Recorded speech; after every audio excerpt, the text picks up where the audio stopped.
I thought I was attending a wedding. I never imagined I was the bride. Clara Valenti's world shattered in a cathedral built on secrets. One moment, she stood among strangers in borrowed heels.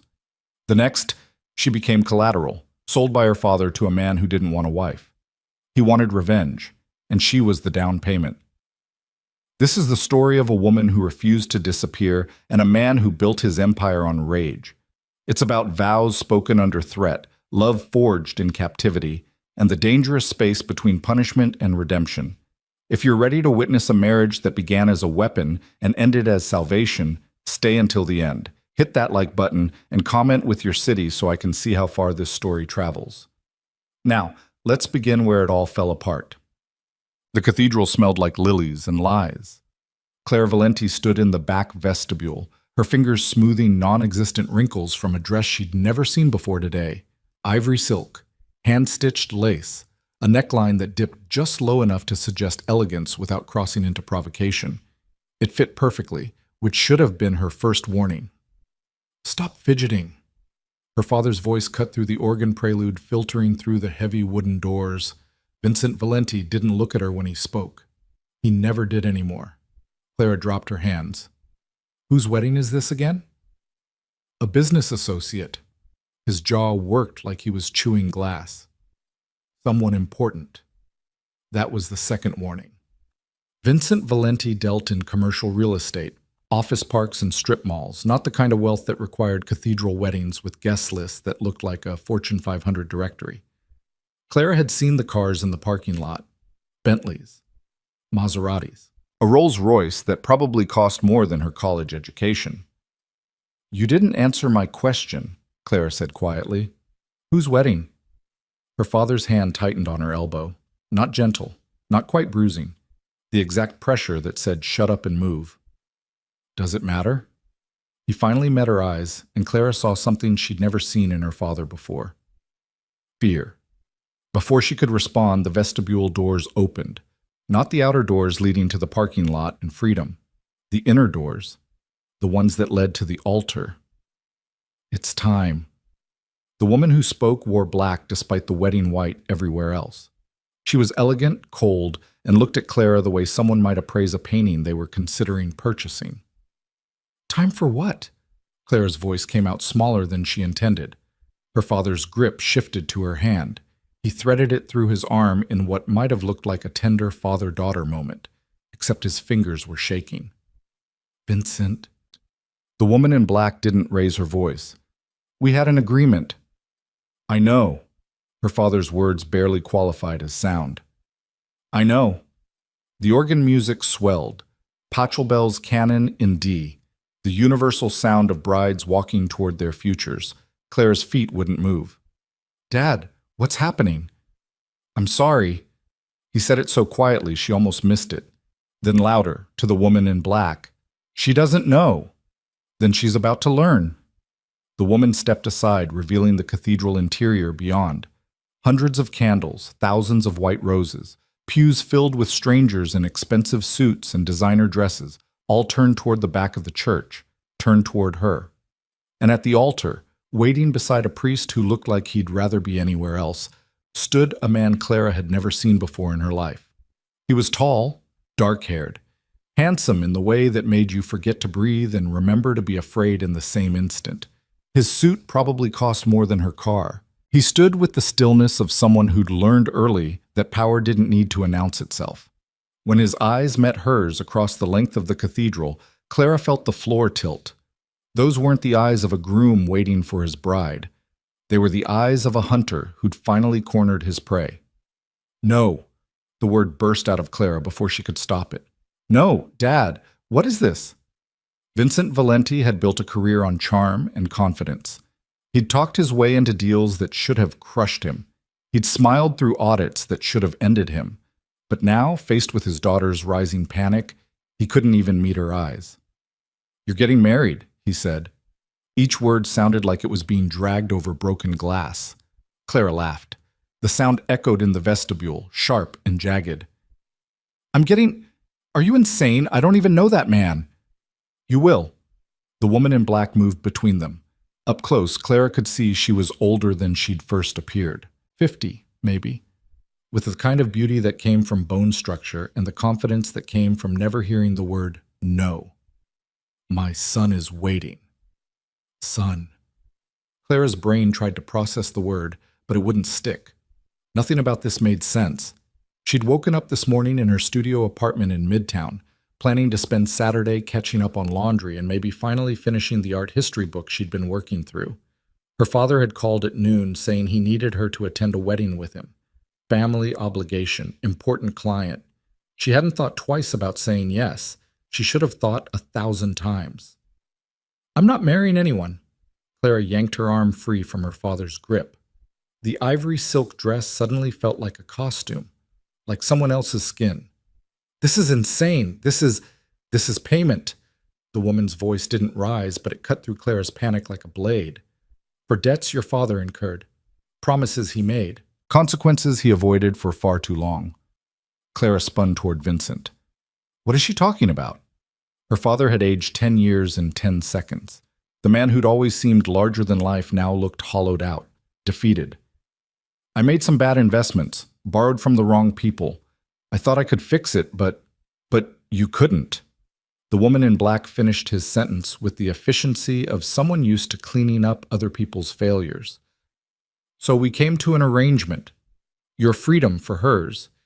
Your debt forgiven in exchange for your daughter's hand in marriage to my son. The words landed like physical blows.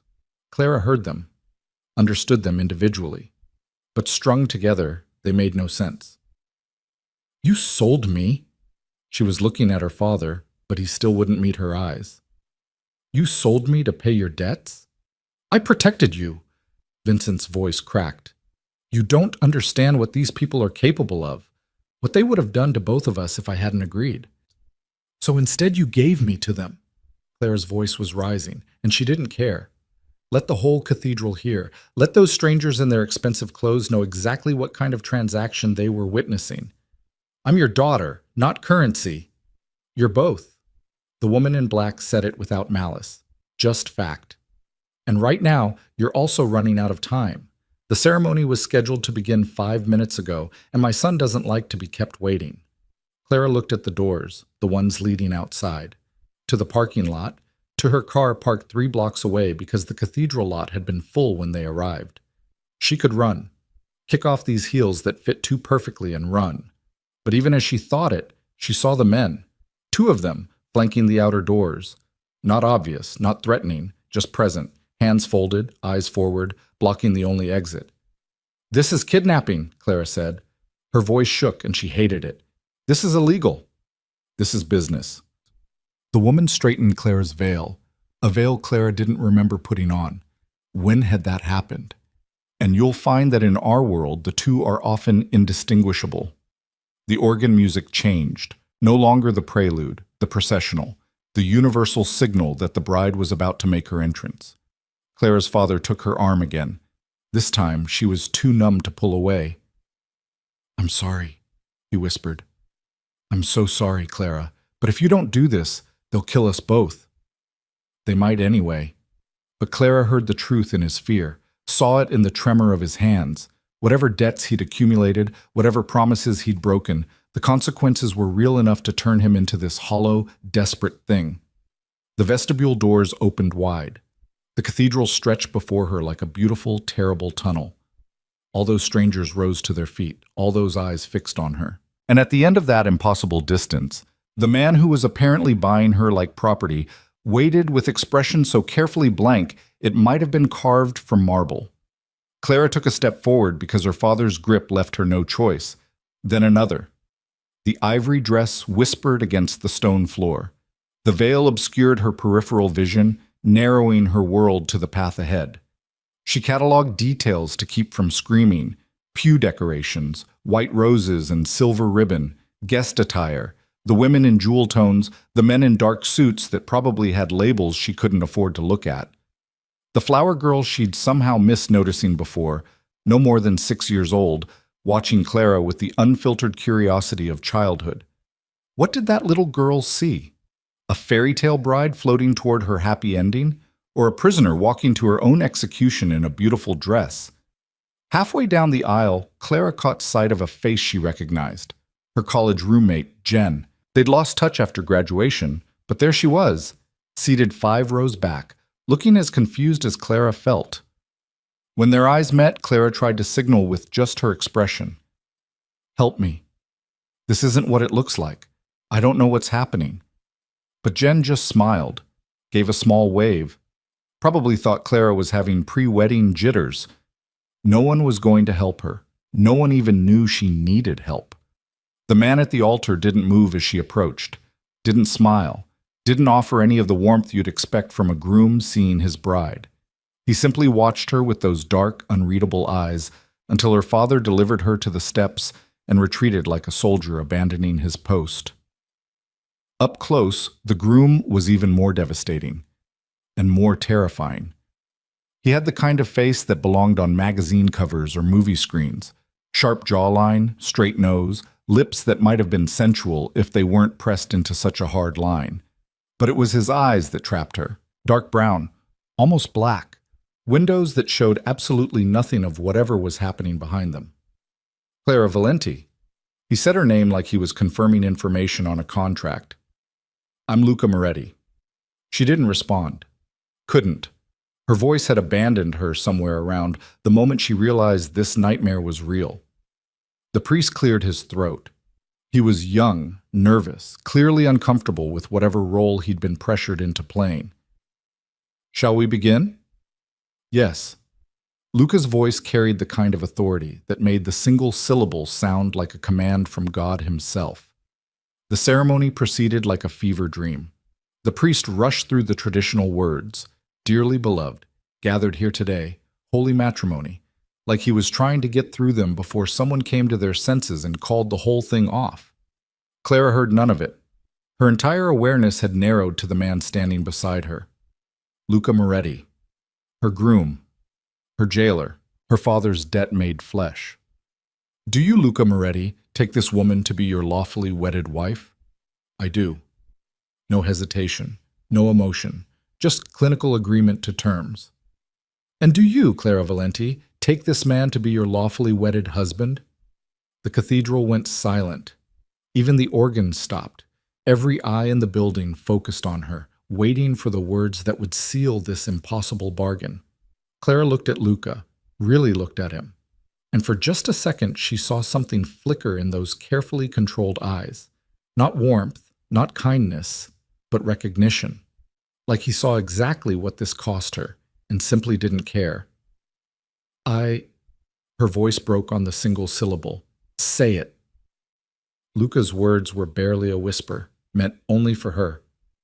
"Or your father dies tonight. Your choice." Not a threat, a promise. Clara heard the difference. She thought about running again, thought about screaming, thought about all the ways this moment would define the rest of her life, however long or short that turned out to be. "I do." The words tasted like ashes. "Then, by the power vested in me," the priest was practically sprinting now, "I now pronounce you husband and wife. You may kiss the bride." Luca's hand came up to cup Clara's face. Large, warm, surprisingly gentle for someone who just bought himself a wife. He tilted her chin up, and for a moment Clara thought she saw something almost like regret in his eyes. Then his lips met hers, and the world exploded into camera flashes and polite applause. The kiss lasted exactly 3 seconds. Long enough to seal the vows, short enough to make clear this wasn't about passion or desire. It was about ownership, claim, the final signature on a contract written in her father's cowardice and her own forced compliance. When Luca pulled back, his hand dropped from her face like he'd touched something distasteful. "Smile," he said quietly. "They're watching." Clara turned toward the congregation, toward all these strangers who'd witnessed her sale disguised as ceremony, and pulled her lips into something that might have passed for happiness if you didn't look too closely. The recessional music started. Luca took her arm, and they walked back down the aisle together. Man and wife, husband and prisoner. Every step felt like walking underwater. Clara's mind kept circling the same impossible reality. An hour ago, she'd been free. Now she was married to a stranger who'd purchased her like property and looked at her like she was a problem to be managed. The receiving line happened in a blur. Strangers congratulated her. Strangers kissed her cheek. Strangers called her Mrs. Moretti like the name had always belonged to her. Luca accepted their well wishes with the bare minimum of courtesy, his hand never leaving the small of Clara's back. Possessive, proprietary. A constant reminder that she wasn't going anywhere. When Jen finally reached them, Clara tried again to communicate with her eyes. "This is wrong. This is a mistake. Please see what's happening." But Jen just hugged her tight and whispered, "I can't believe you didn't tell me you were dating someone. He's gorgeous, Clara. You're so lucky." Lucky. Clara felt hysterical laughter building in her chest and swallowed it down before it could escape. The reception was held in the cathedral's adjacent hall, a converted monastery that had been transformed into something out of a luxury magazine spread. Crystal chandeliers, tables set with china that probably cost more per place setting than Clara made in a month. A string quartet playing Vivaldi in the corner. Clara was directed to the head table like a chess piece being moved into position. Luca sat beside her, close enough that their shoulders touched. Close enough that she could smell his cologne. Something expensive and understated that probably had a name in Italian or French. "You did well, son," he said, not looking at her. His attention was on the room, cataloging guests, noting conversations, a general surveying his troops. "I had a gun to my head."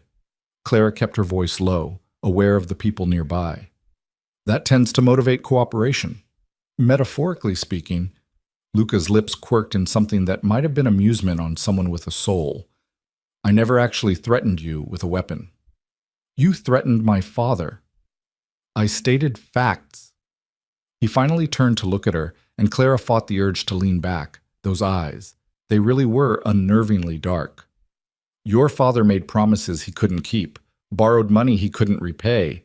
In my world, that has consequences." "So you bought his daughter?" Clara's hands clenched in her lap, wrinkling the ivory silk. "That seems like an extreme consequence." I offered him options." Luca reached for his wine glass, swirled the red liquid once before taking a sip. "He chose this one. Because you made the alternative death. I made the alternative honest." He set the glass down with deliberate care. "Your father destroyed something precious to my family. This marriage is his penance, and yours." The words hung between them like a blade. Clara tried to process them, to understand what her father could have possibly done that warranted this kind of revenge, but her mind refused to cooperate. Everything felt surreal, like she was watching this happen to someone else. "What did he destroy?" she asked. Luca didn't answer, just looked at her with those empty eyes and said, "Eat. People are watching, and brides are supposed to look happy." The meal appeared, course after course of food Clara couldn't taste.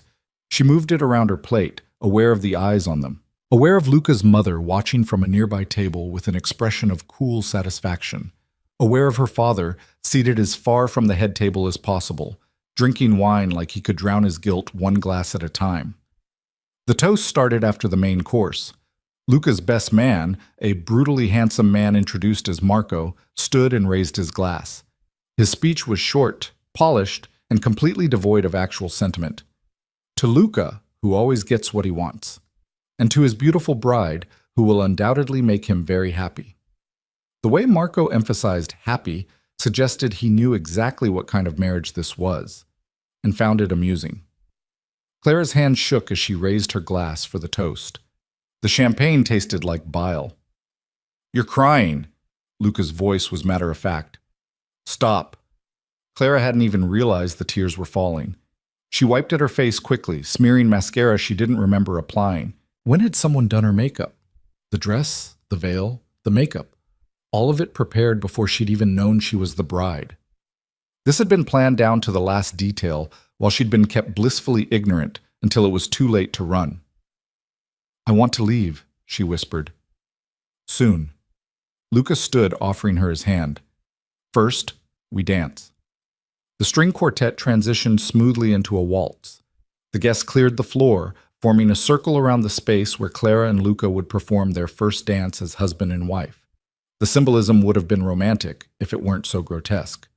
Luca pulled her into position with the ease of someone who'd done this before, one hand at her waist, the other holding hers, close enough that she could feel the warmth of his body through the layers of expensive fabric between them.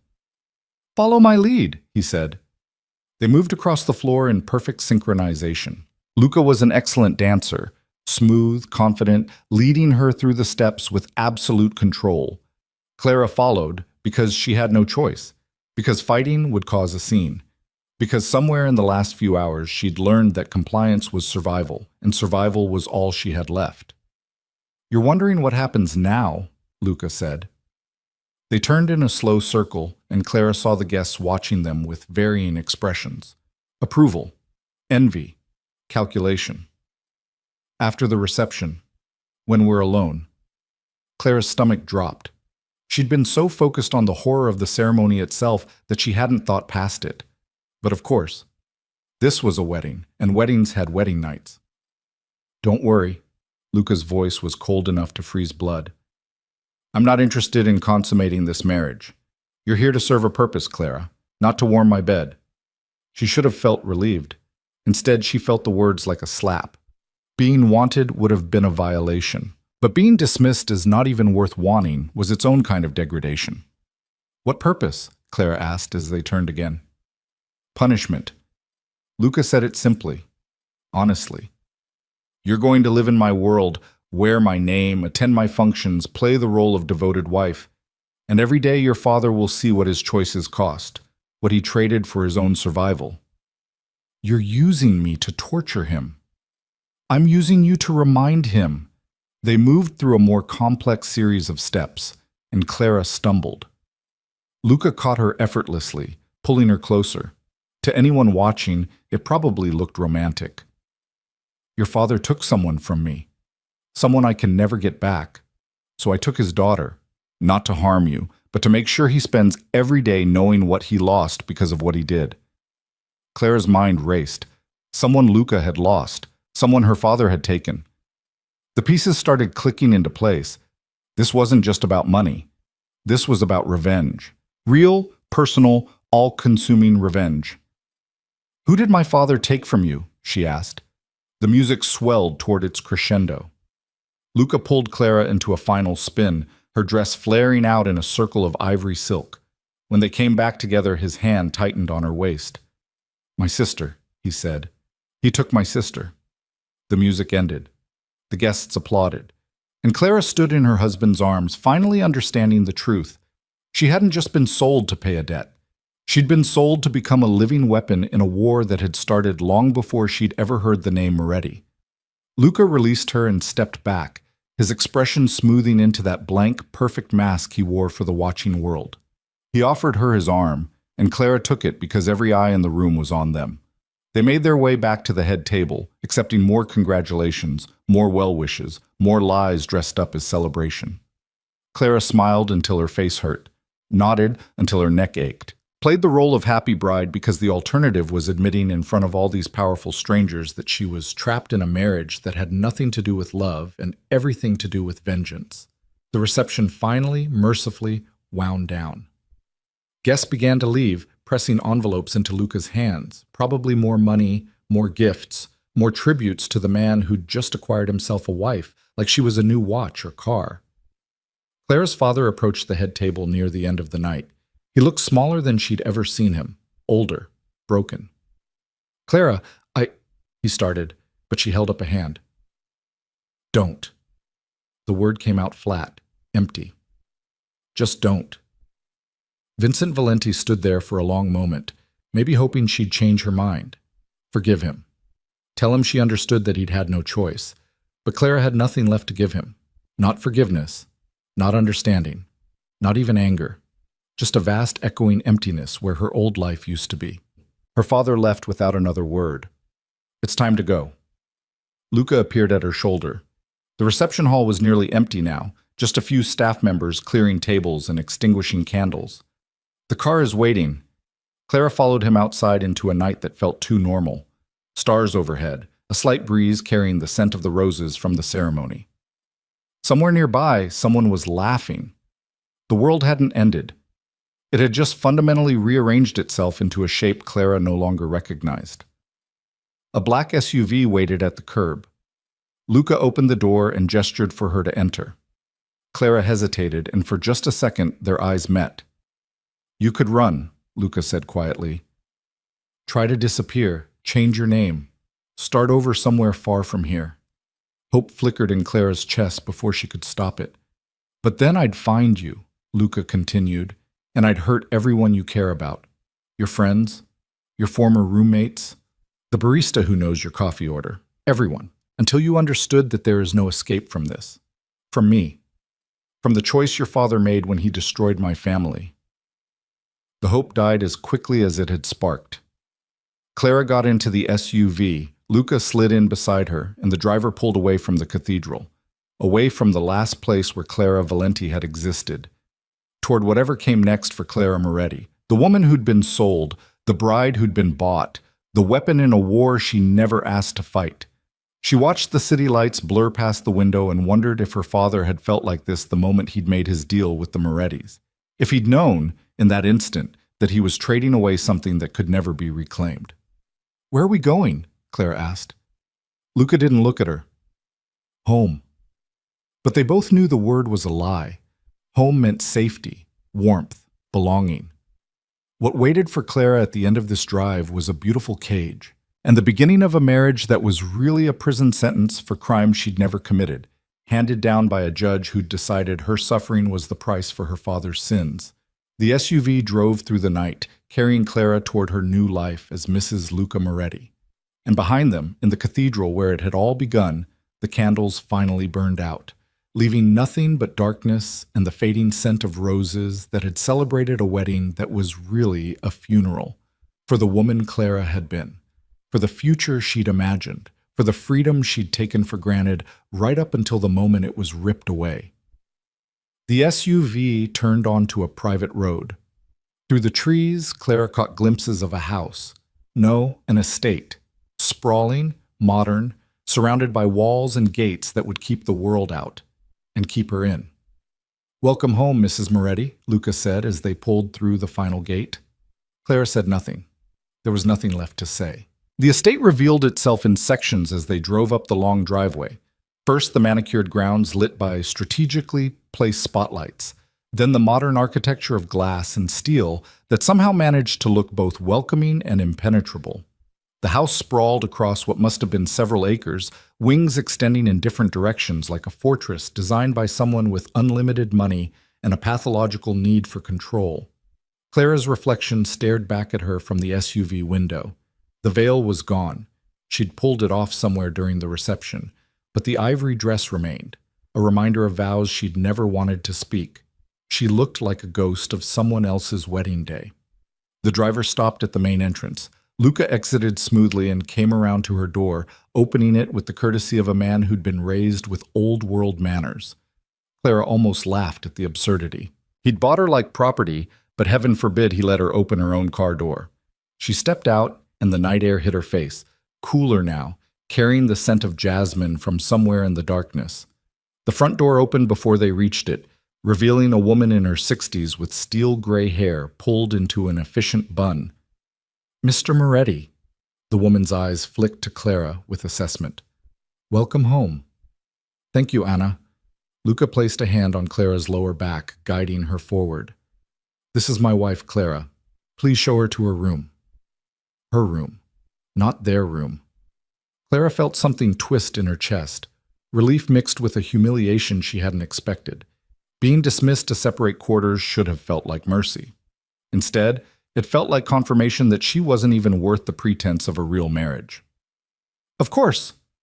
Anna's expression remained professionally neutral. "If you'll follow me, Mrs. Moretti." The title sounded foreign. Wrong. Clara wanted to correct her, to say that her name was still Valenti, but the legal documents had already been signed. That ceremony in the cathedral had been theater, but the marriage license was real. She was Clara Moretti now, whether she wanted the name or not. The interior of the house matched the exterior, all clean lines and expensive minimalism. Hardwood floors that probably cost more than most people's annual salaries. Art on the walls that looked like it belonged in museums. Everything perfectly chosen, perfectly placed, perfectly devoid of any warmth or personality. Anna led her up a curved staircase to the second floor, down a hallway lined with closed doors. The master suite is in the east wing, she explained, gesturing behind them. Your rooms are here in the west wing. Rooms, plural. Anna opened a door and stepped aside. I hope you'll find everything to your satisfaction. The space beyond was larger than Clara's entire studio apartment had been, a sitting area with a cream-colored sofa and matching chairs arranged around a fireplace. Beyond that, a bedroom with a king-sized bed dressed in white linens. Through another doorway, Clara glimpsed a bathroom with marble surfaces and a tub that could have doubled as a small pool. It was beautiful, impersonal, and completely terrifying in what it represented. Your belongings will be delivered tomorrow, Anna continued. Mr. Moretti arranged for everything from your apartment to be packed and brought here. You'll find appropriate clothing in the closet for tonight and tomorrow. If you need anything, there's a phone on the nightstand. Dial 0 to reach the main house line. Clara walked into the room, her heels sinking into carpet so plush it felt like walking on clouds. The closet Anna had mentioned was actually a walk-in the size of her old bedroom. Inside hung dresses, blouses, slacks, all in her size, all with the tags still attached. Someone had gone shopping for her. Someone had decided what Mrs. Luca Moretti should wear. Who chose these? Clara asked. Mrs. Moretti, Luca's mother. Anna's expression flickered, almost like sympathy. She has excellent taste. The woman who'd told Clara she was both a daughter and currency. Yes, Clara thought bitterly. Excellent taste in everything, including how to dress the woman her son had purchased for revenge. Is there anything you need right now? Anna asked. What Clara needed was to wake up from this nightmare. Failing that, she needed answers. What happened to Luca's sister? Anna's face went carefully blank. That's not my story to tell, Mrs. Moretti. Good night. She left, closing the door softly behind her. The click of the latch sounded like a cell door locking. Clara stood in the middle of her beautiful prison and tried to breathe through the panic rising in her chest. This morning, she'd been free. Ordinary. A 26-year-old woman with a boring job in art authentication, a studio apartment she could barely afford, and absolutely no idea that her father had been living on borrowed time purchased with his daughter's future. Now she was married to a stranger who saw her as a tool for vengeance, living in a house that cost more than she'd earn in 10 lifetimes. Wearing a name that didn't belong to her. The dress suddenly felt too tight. Clara reached behind her back, fumbling for the zipper she couldn't quite reach. After 30 seconds of struggling, she gave up and simply pulled the dress over her head, not caring if she damaged it. Let Luca's mother buy another one. Let them all see exactly how much Clara cared about playing the role they'd assigned her. She left the dress in a heap on the floor and went into the bathroom. Someone had stocked it with everything she could possibly need: towels, robes, toiletries, even makeup in shades that matched her coloring. The attention to detail was suffocating. The shower was large enough for 4 people and had more settings than Clara's old car.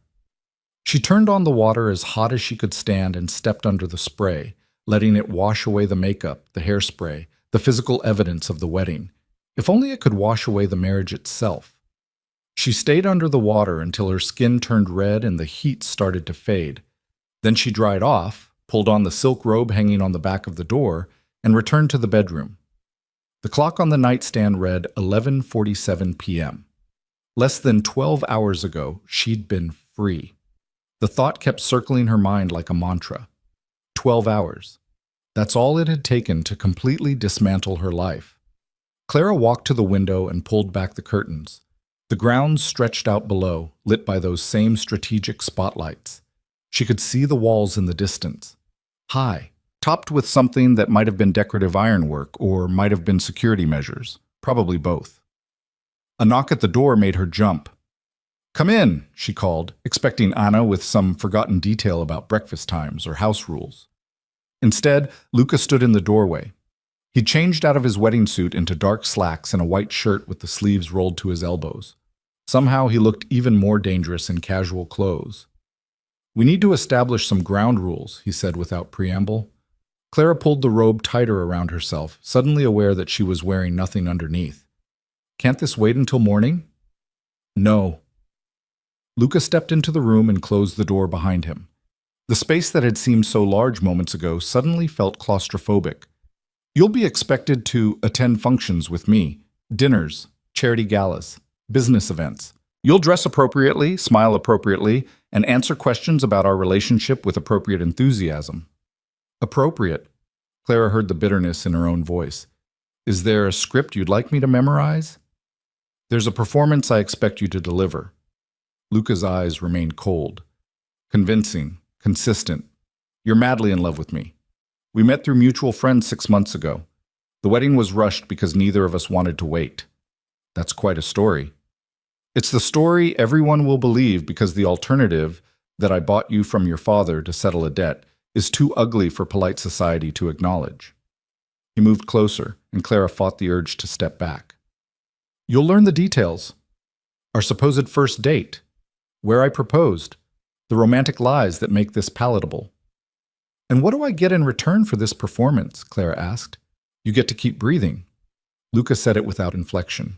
Your father gets to keep his business, what's left of it. Your friends continue their lives without suddenly experiencing mysterious accidents or financial difficulties. So I'm a hostage. You're a wife. He gestured to the room around them. An extremely well-kept wife. You have access to everything in this house except my private office and the East Wing. You have credit cards in your new name, a car at your disposal, though the driver will report everywhere you go. The illusion of freedom with the reality of surveillance. Clara's hands clenched into fists. How generous. It is, actually. Luca's voice hardened. You could be locked in this room 24 hours a day, fed through a slot in the door, kept in conditions that make your current situation look like paradise. Don't mistake my restraint for kindness, Clara. It's strategy. A broken, obviously mistreated wife would raise questions. A happy, well-dressed wife confirms that Luca Moretti has everything under control, including me, especially you. He reached into his pocket and pulled out a small velvet box. You forgot this at the reception. He opened the box to reveal a ring, a diamond so large it looked almost obscene, set in platinum that caught the light like captured ice. The engagement ring she'd never received because there had been no engagement, just a transaction disguised as romance. Put it on, Luca said. Clara's stomach turned. No. Excuse me? The temperature in the room seemed to drop 10 degrees. I said no. Clara met his eyes and held them, even though every instinct screamed at her to look away. You can force me to live here. You can threaten my father and my friends. You can make me attend your functions and smile for your business associates, but you cannot make me put on that ring and pretend it means anything other than what it is. A collar dressed up as jewelry. For a long moment, Luca just stared at her. Clara waited for the explosion, the violence, the punishment for daring to defy him. Instead, he laughed. It was a short, sharp sound with no humor in it. You have some spine after all. I was beginning to wonder. He snapped the box shut and slipped it back into his pocket. Fine, no ring, but the rest of the rules stand. You attend events, you play the role. You convince everyone that this marriage is real and that you're grateful to be Mrs. Moretti. And if I refuse, then people start getting hurt. Luca moved to the door. Starting with your friend Jen, the one who was so happy for you at the wedding. It would be a shame if her accounting firm suddenly discovered irregularities in her work, or if her apartment building developed serious structural issues that made it uninhabitable.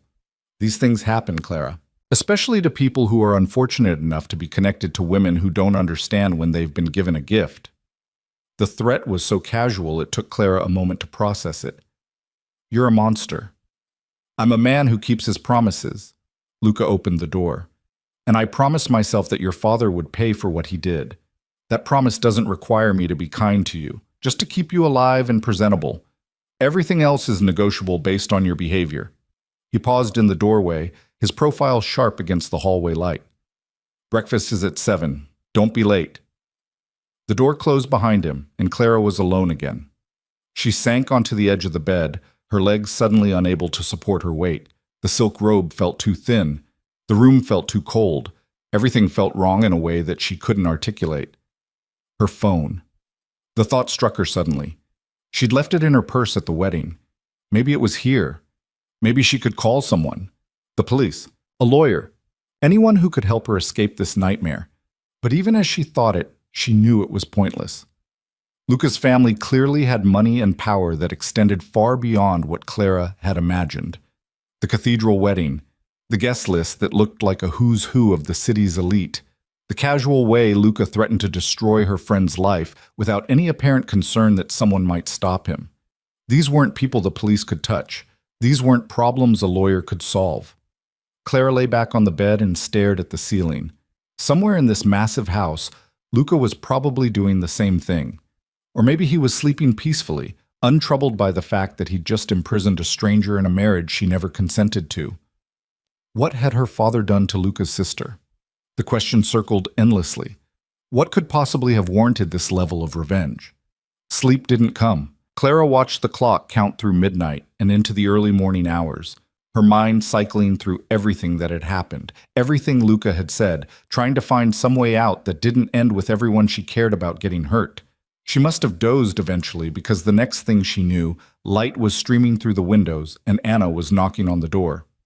"Mrs. Moretti, it's 6:30. Mr. Moretti asked me to remind you about breakfast." Clara dragged herself upright, her body aching like she'd been in a fight. In a way, she supposed she had been, and lost.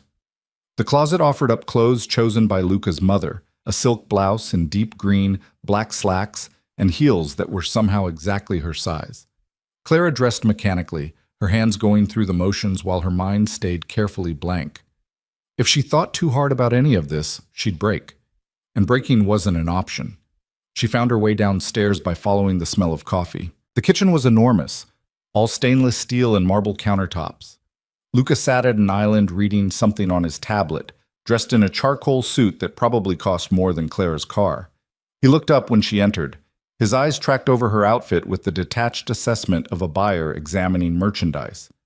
"Good," was all he said. Anna appeared with coffee and placed it in front of Clara without being asked. The domestic normalcy of it was surreal. "You have an appointment this afternoon," Luca said, setting down his tablet, "with a stylist. She'll help you understand what's expected in terms of appearance." "I know how to dress myself." "You know how to dress Clara Valenti, the art authentication specialist who lives in a studio apartment in Midtown." Luca's voice remained even. "You need to learn how to dress Clara Moretti, wife of a man whose net worth is measured in 9 figures. The numbers made Clara's head spin. 9 figures. Hundreds of millions, maybe billions. And he'd use some fraction of that wealth to purchase her like she was a car or a piece of real estate.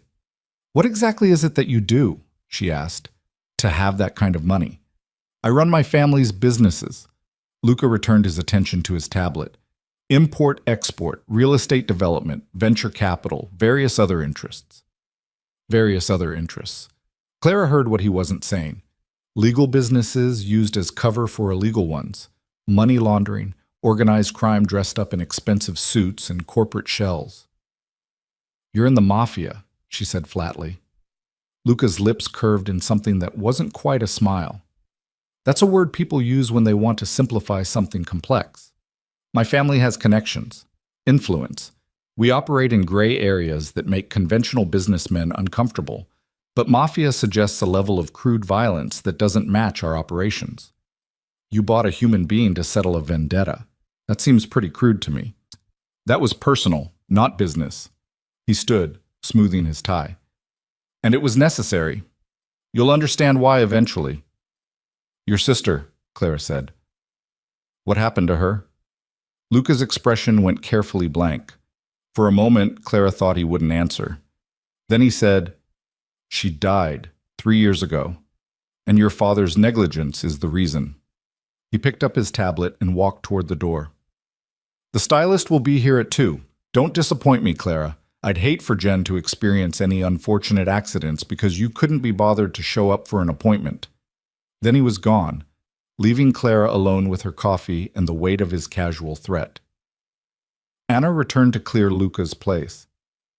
"Can I get you anything else?" "Information," Clara said, "about what happened to Luca's sister." Anna's hand stilled.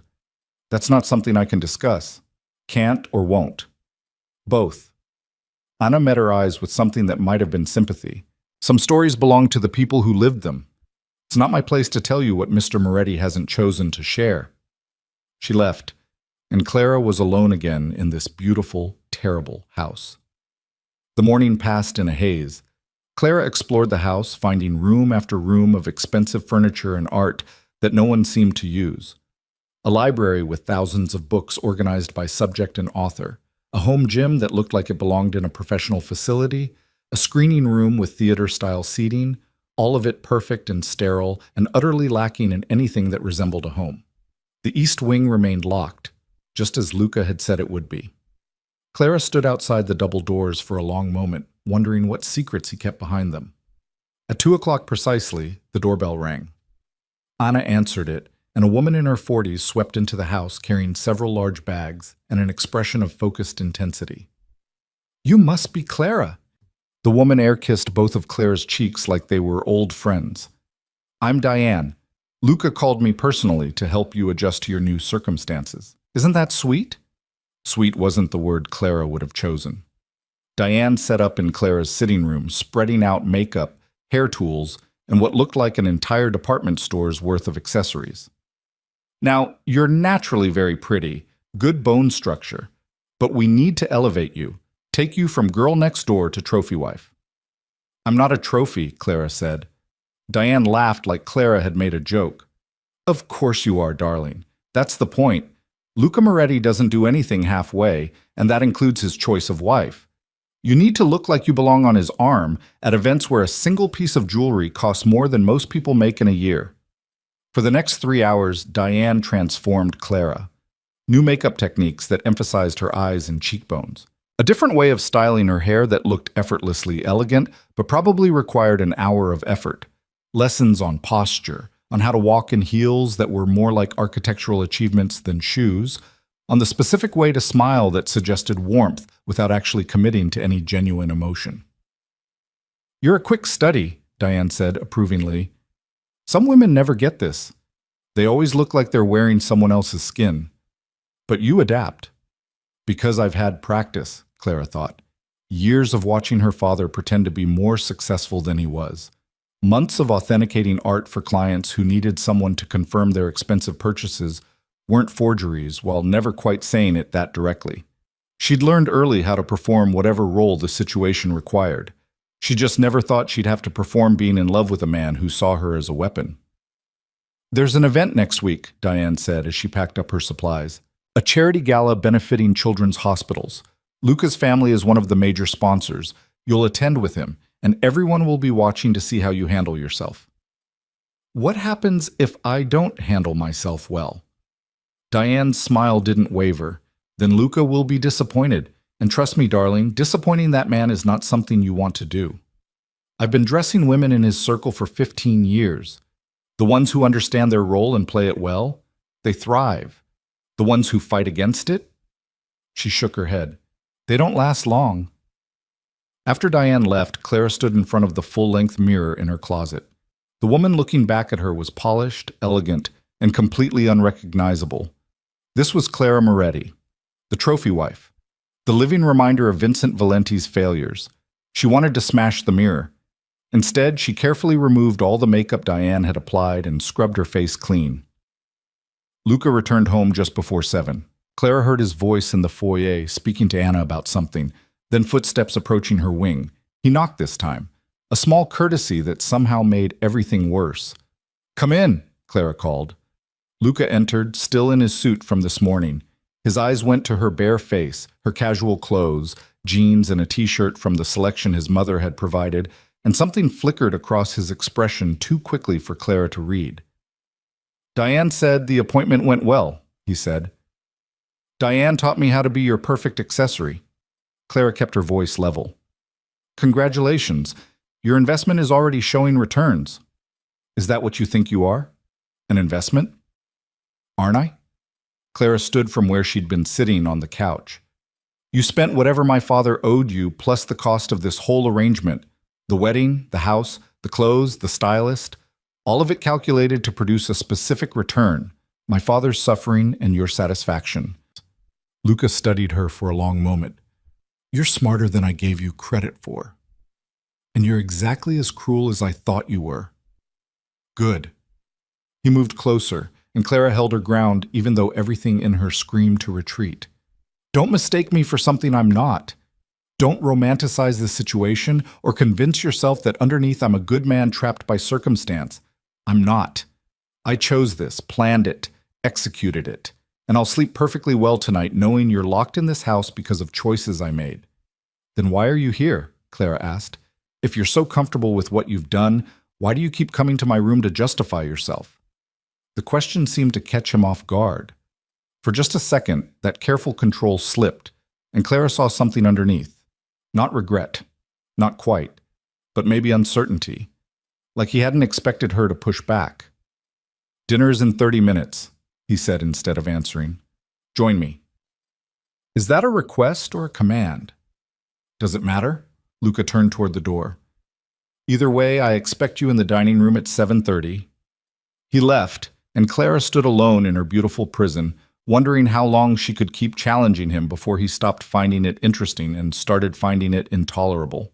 She changed into one of the dresses from the closet, simple, elegant, the kind of thing that would pass for appropriate dinner wear in a house like this.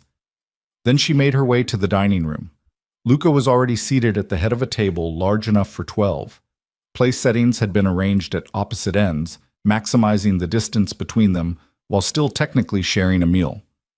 Clara took her seat and waited while Anna served the first course, some kind of soup that probably had a French name and cost more to make than seemed reasonable. They ate in silence for several minutes. Then Luca said, "Tell me about yourself." Clara's spoon paused halfway to her mouth. "Excuse me?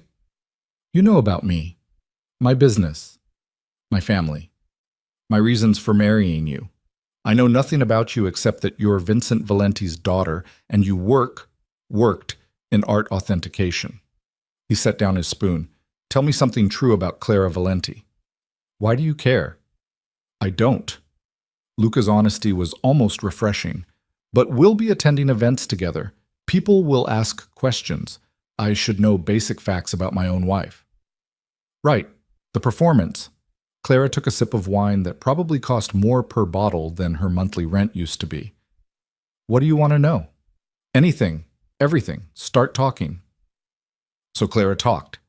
She told him about growing up in a house where appearances mattered more than truth, about her mother leaving when she was 12 and never looking back, about putting herself through college because her father's money was always tied up in the next big deal that would save everything, about finding work authenticating art because it combined the art history she loved with the detective work that gave her purpose. Luca listened without interruption. His face revealed nothing, but his eyes tracked every word like he was filing away information for later use. When she finished, he said, "Your mother left because she figured out what your father was, what he'd become." It wasn't a question, but Clara answered anyway. "Maybe. Or maybe she just got tired of pretending everything was fine when it clearly wasn't. And yet you stayed." "I was 12. I didn't have a choice." "You had a choice later," Luca pointed out. "You could have cut contact, built a life completely separate from him. Instead, you remained close enough that when he called about a wedding, you came without question." The observation cut deeper than Clara wanted to admit. "He's still my father. He sold you to save himself." Luca's voice remained even. "That's not love. It's survival instinct dressed up as parental responsibility. And buying someone to use as a tool for revenge, what's that dressed up as?" "Justice." Luca stood, done with his meal even though they'd barely started. "Finish your dinner, Clara. Tomorrow we'll begin preparing for the gala. You'll need to learn names, faces, relationships. The social landscape you're about to navigate is more dangerous than you realize." He left her alone in the dining room with a table full of expensive food she couldn't taste and the echo of his final word. Justice. Clara had spent her career distinguishing real from fake, authentic from forgery. She'd developed an eye for the tiny tells that revealed when something was pretending to be what it wasn't. And everything about Luca Moretti's justice felt like the most elaborate forgery she'd ever encountered. Beautiful on the surface, carefully constructed. But underneath, where the truth lived, It was just revenge dressed up in prettier language. She finished her wine and went back to her room, already planning for tomorrow. If Luca wanted her to play a role, she'd play it. But she'd also watch, learn, find the cracks in his control. Because everyone made mistakes, even men who thought they were untouchable. And Clara was very good at spotting forgeries, even the ones that looked perfect. The week leading up to the gala passed in a blur of preparation that felt more like military training than wedding bliss. Every morning, Luca appeared at breakfast with a new dossier of information Clara needed to memorize, names and faces of people who would be at the event, their business relationships to the Moretti family, their wives, their scandals, their carefully hidden secrets that everyone in their circle knew, but nobody discussed openly. Marcus Delacroix, Luca said, sliding a photo across the breakfast table on the third morning, imports luxury goods from Europe, married to his second wife, Simone. First wife died in a boating accident that was ruled suspicious but never investigated. He owes my family 7 figures from a deal that went south in 2023. Clara studied the photo. Delacroix looked like a cartoon villain, slicked back hair, 2 white teeth, the kind of tan that came from a bottle or a tanning bed.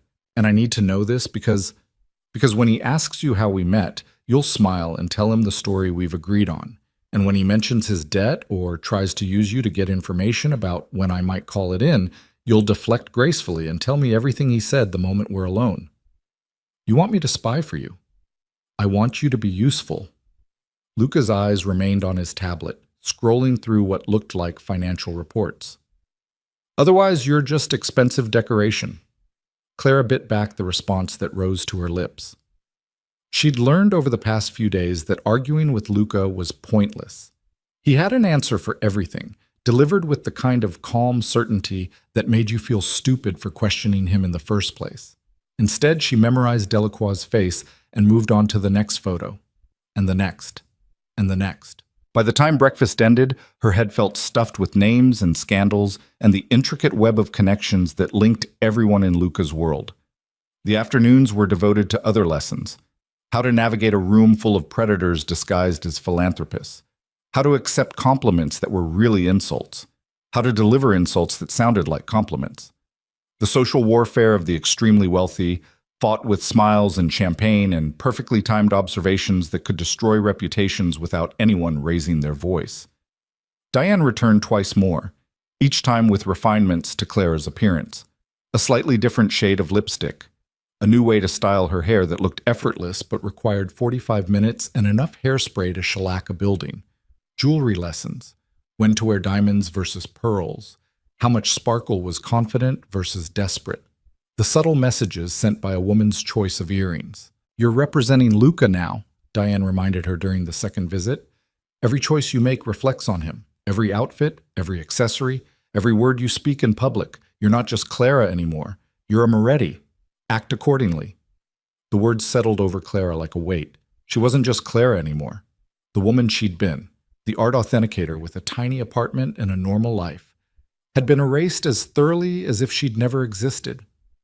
In her place stood this polished stranger who knew how to navigate social minefields and could identify the difference between Cartier and Tiffany at 20 paces. The nights were the hardest. Luca rarely joined her for dinner after that first evening, usually sending word through Anna that he was working late or had business to attend to. Clara ate alone in his formal dining room, or, when she couldn't stand the echo of her own thoughts in that cavernous space, in her bedroom, while staring at the walls that were starting to feel more like a cage than a sanctuary. She tried calling her father twice. Both times the calls went to voicemail. She didn't leave messages. What would she even say? That she was fine? That would be a lie. That she hated him? He already knew that. That she forgave him? She couldn't manage that level of dishonesty, even to make them both feel better. On the 5th night, Clara was lying in bed reading one of the books from Luca's library, a first edition of The Great Gatsby that was probably worth more than her car, when she heard voices in the hallway. Male voices. Angry. She set down the book and moved to the door, pressing her ear against the wood. Can't keep doing this. The voice was unfamiliar. Young, strained with an emotion Clara couldn't quite identify. It's been 3 years, Luca. 3 years. At some point, you have to let it go. I'll let it go when justice has been served. Luca's voice was cold enough to freeze water. And justice requires him to understand exactly what he took from us. He understands. You made sure of that when you destroyed his business, when you blacklisted him from every legitimate venture in the city, when you took his daughter and turned her into whatever this is. Clara's breath caught. They were talking about her. His daughter is fine, Luca said. She's living in luxury, wearing clothes worth thousands, eating food most people will never taste.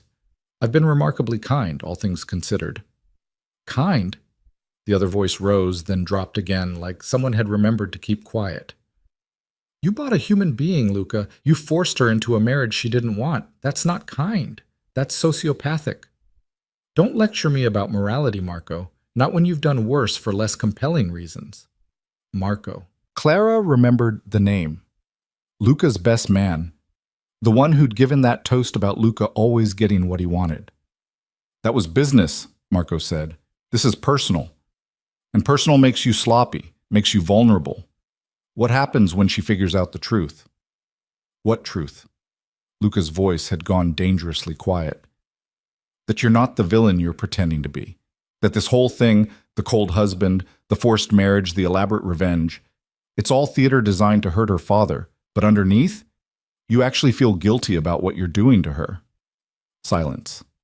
Clara pressed closer to the door, her heart hammering.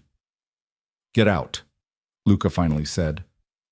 Luca, get out. Footsteps retreated down the hallway.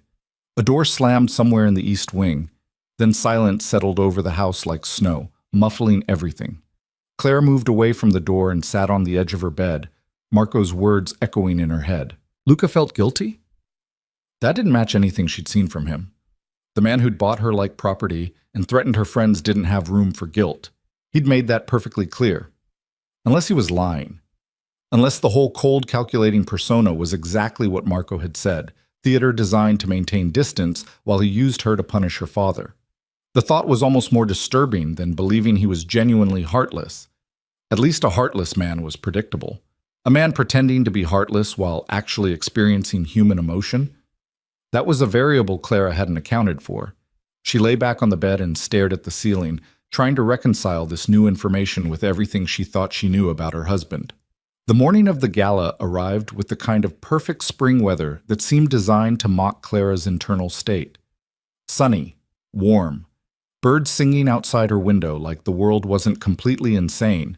Diane appeared at noon with 2 assistants and enough equipment to transform Clara into whatever version of herself would survive the evening ahead. The dress had been delivered the day before, a floor-length gown in deep emerald silk that somehow managed to be both modest and devastating. It had cost more than Clara used to make in 6 months. She knew because she'd found the receipt hidden in the garment bag. The transformation took 4 hours. Hair curled and pinned into an elegant updo that showed off her neck and shoulders. Makeup applied with the precision of a painter working on a masterpiece. The dress fitted so perfectly it might have been sewn directly onto her body. Jewelry, diamonds, and emeralds that matched the dress and probably cost more than a small house. When Diane finally stepped back to survey her work, she smiled with genuine satisfaction. Perfect. You look like you were born to this. Clara looked at herself in the full-length mirror and saw a stranger. Beautiful. Polished. Completely unrecognizable as the woman who'd walked into a cathedral a week ago thinking she was attending someone else's wedding. Luca's waiting downstairs, Diane said, packing up her supplies. Don't keep him waiting. Men like that appreciate punctuality. Men like what? Clara wanted to ask. Men who bought wives? Men who built empires on gray area business dealings? Men who pretended to be heartless while feeling guilty about the people they hurt? But Diane was already leaving, her assistants trailing behind with armfuls of equipment. Clara took one last look at her reflection, squared her shoulders, and went to face whatever came next. Luca stood in the foyer wearing a tuxedo that had definitely been custom-made. He looked like he'd stepped out of a magazine spread, perfectly groomed, perfectly composed, perfectly everything. When his eyes met hers as she descended the staircase, something flickered in them. Too quick for Clara to identify. Too genuine to be completely fake. You look acceptable, he said. Clara had spent enough time with him now to recognize that as Luca speak for, you look stunning. The fact that he couldn't just say it directly would have been funny if it weren't so sad. You clean up well yourself, she said, reaching the bottom of the stairs. The corner of his mouth twitched, almost a smile. The car's waiting. This time, it wasn't an SUV, but a sleek black sedan that probably cost more than most people's houses. The driver opened the door, and Clara slid into the leather interior, careful not to snag her dress on anything. Luca followed, maintaining the careful distance he always kept between them. They drove in silence through the city streets. Clara watched the neighborhoods change from residential to commercial to the kind of upscale area where even the coffee shops required memberships. The hotel where the gala was being held rose 40 stories into the evening sky, all glass and steel and architectural ambition. Remember what we discussed, Luca said as they pulled up to the red carpet entrance. Actual red carpet, with photographers. You're madly in love with me. We're blissfully happy. Any question about our marriage is answered with enthusiasm and carefully rehearsed details. I remember. And if anyone asks about your father, I deflect gracefully and change the subject, Clara finished. I know my lines, Luca. I've been rehearsing them all week. He looked at her sharply, maybe hearing the bitterness she hadn't quite managed to hide. But before he could respond, the driver was opening the door, and Clara was stepping out into the flash of cameras and the murmur of voices. Luca appeared beside her immediately, his hand finding the small of her back in a gesture that probably looked protective and possessive to the watching photographers. To Clara, it just felt like a reminder.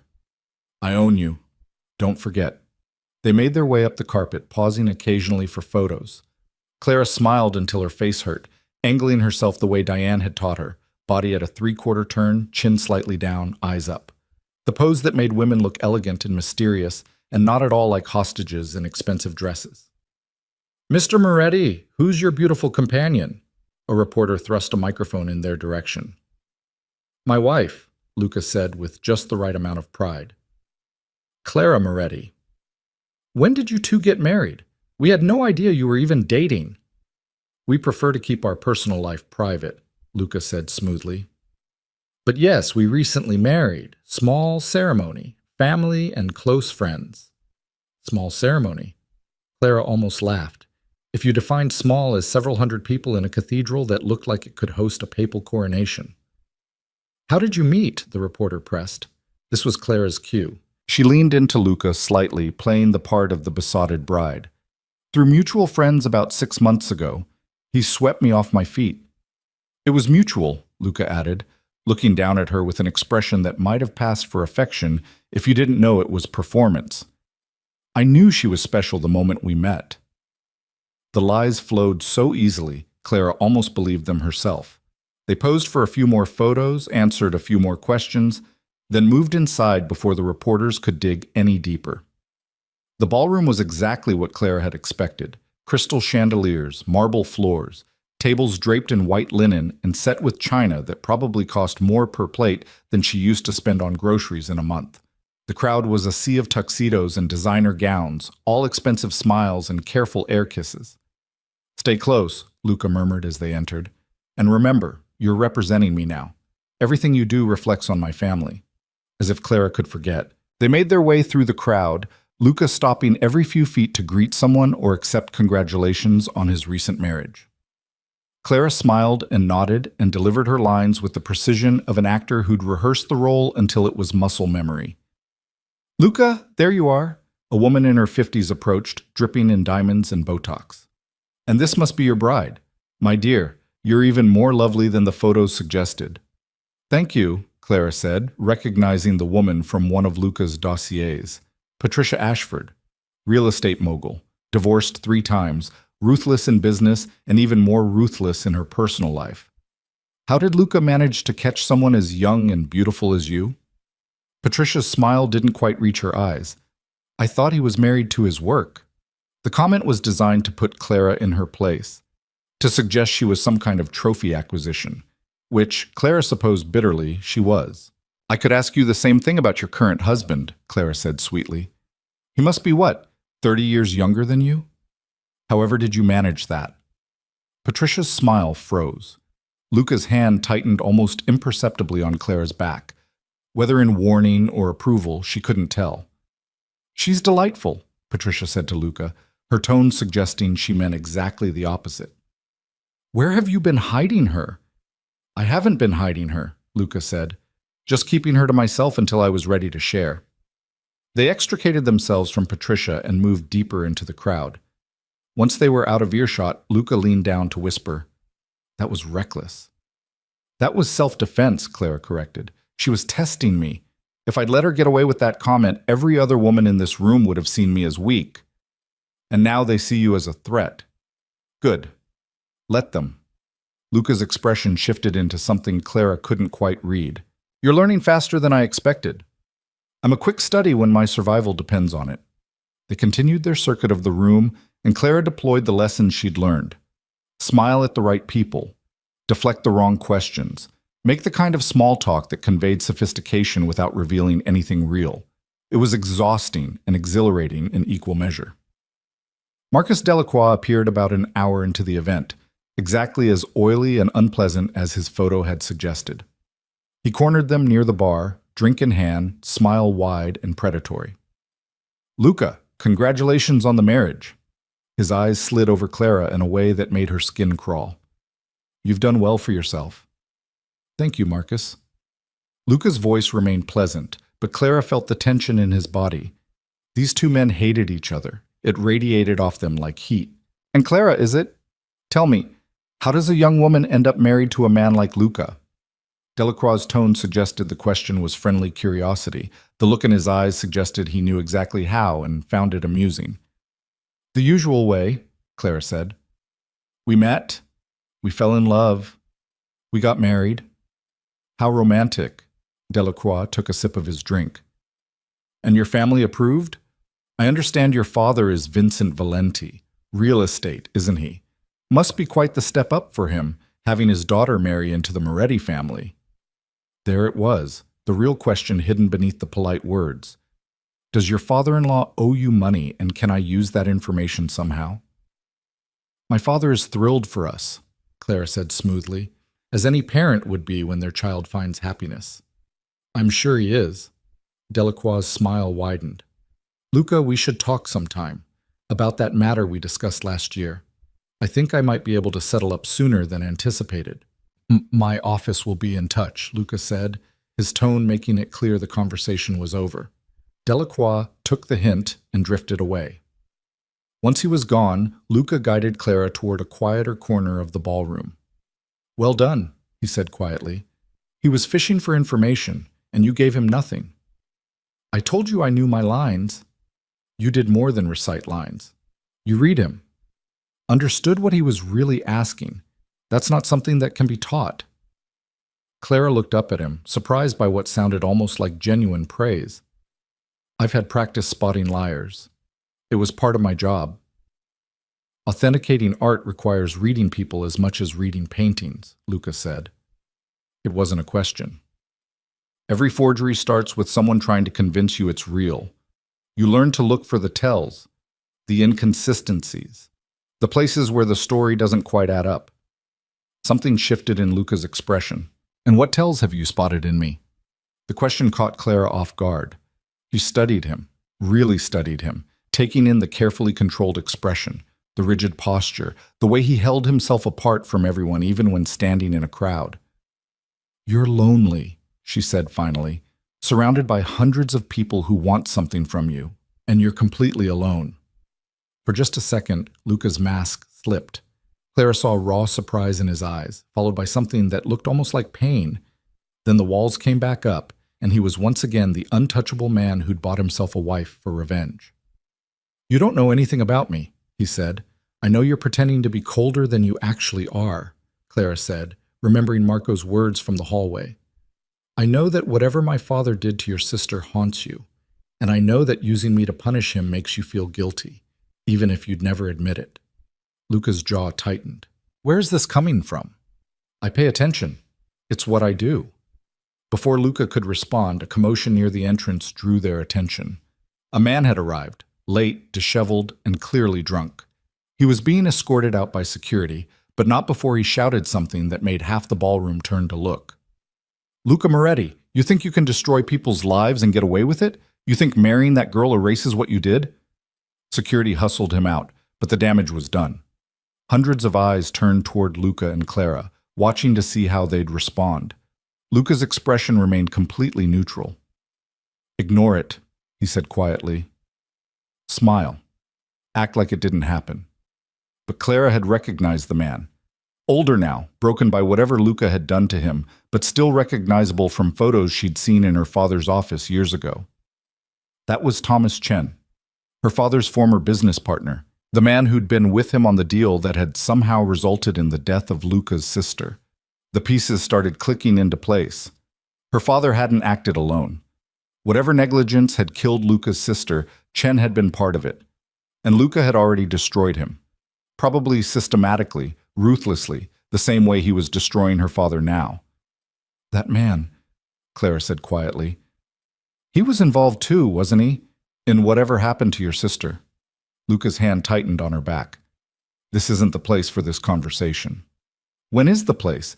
You've told me nothing, given me no context for why my entire life was upended. I deserve to know what my father did that was so terrible it warranted this." "You deserve nothing," Luca said, his voice hard. "You're here because your father made choices that had consequences. That's all you need to know." They were attracting attention. People nearby were starting to stare, drawn by the tension radiating between them, despite the careful neutrality of their expressions. Clara forced herself to relax, to smile, to lean into Luca like they were having a private moment instead of a terse argument. "Then tell me this," she said quietly. "If you hate me so much, if I'm just a weapon to hurt my father, why do you look at me sometimes like you wish things were different?" Luca went very still. "You're imagining things." "Am I? Because Marco doesn't seem to think so." "You've been eavesdropping." "I've been surviving in a house where I'm kept like a prisoner. Forgive me for using whatever tools I have available to understand my situation." The music shifted to something slower. Couples moved onto the dance floor. Luca pulled Clara with him, guiding her into the traditional waltz position without asking. "If you repeat anything you overheard to anyone," he said as they began to move, "there will be consequences."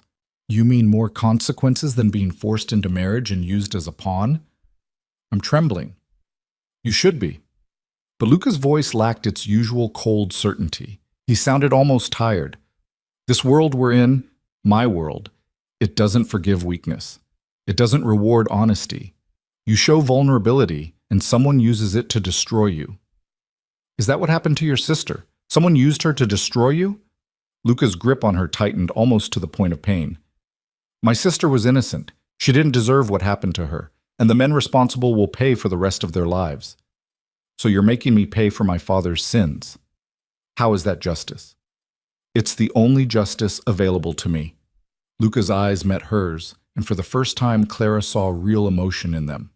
Grief, rage, and underneath it all, a weariness that suggested he was as trapped by this vendetta as she was. "You want to know what happened? Fine.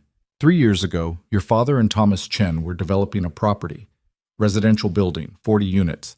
They cut corners on the electrical work to save money, hired contractors who weren't qualified, ignored safety inspections. My sister lived in that building." Clara's stomach dropped. She knew where this was going. "There was a fire," Luca continued, his voice carefully controlled. "Started in the walls because of faulty wiring. The fire exits were blocked. The sprinkler system didn't work because Chen had installed a cheaper version that wasn't up to code. My sister was trapped on the 8th floor. She died of smoke inhalation before the firefighters could reach her." The words landed like physical blows. Clara felt them in her chest, in her throat, in the sudden difficulty of drawing breath. "I'm sorry," she whispered. "I'm so sorry." "Your sorry means nothing." Luca's voice had gone flat again. "Your father knew the building wasn't safe. He knew, and he did nothing because fixing it would have cost money he didn't want to spend. So my sister died, 23 years old, brilliant, beautiful, dead because 2 men valued profit over human life." They continued dancing, moving through the steps while Clara's world rearranged itself around this new information. Her father wasn't just in debt. He was guilty of negligent homicide.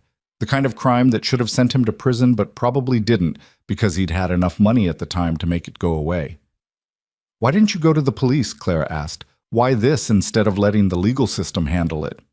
Luca laughed, and it was the most bitter sound Clara had ever heard. "The police investigated, found no evidence of criminal intent.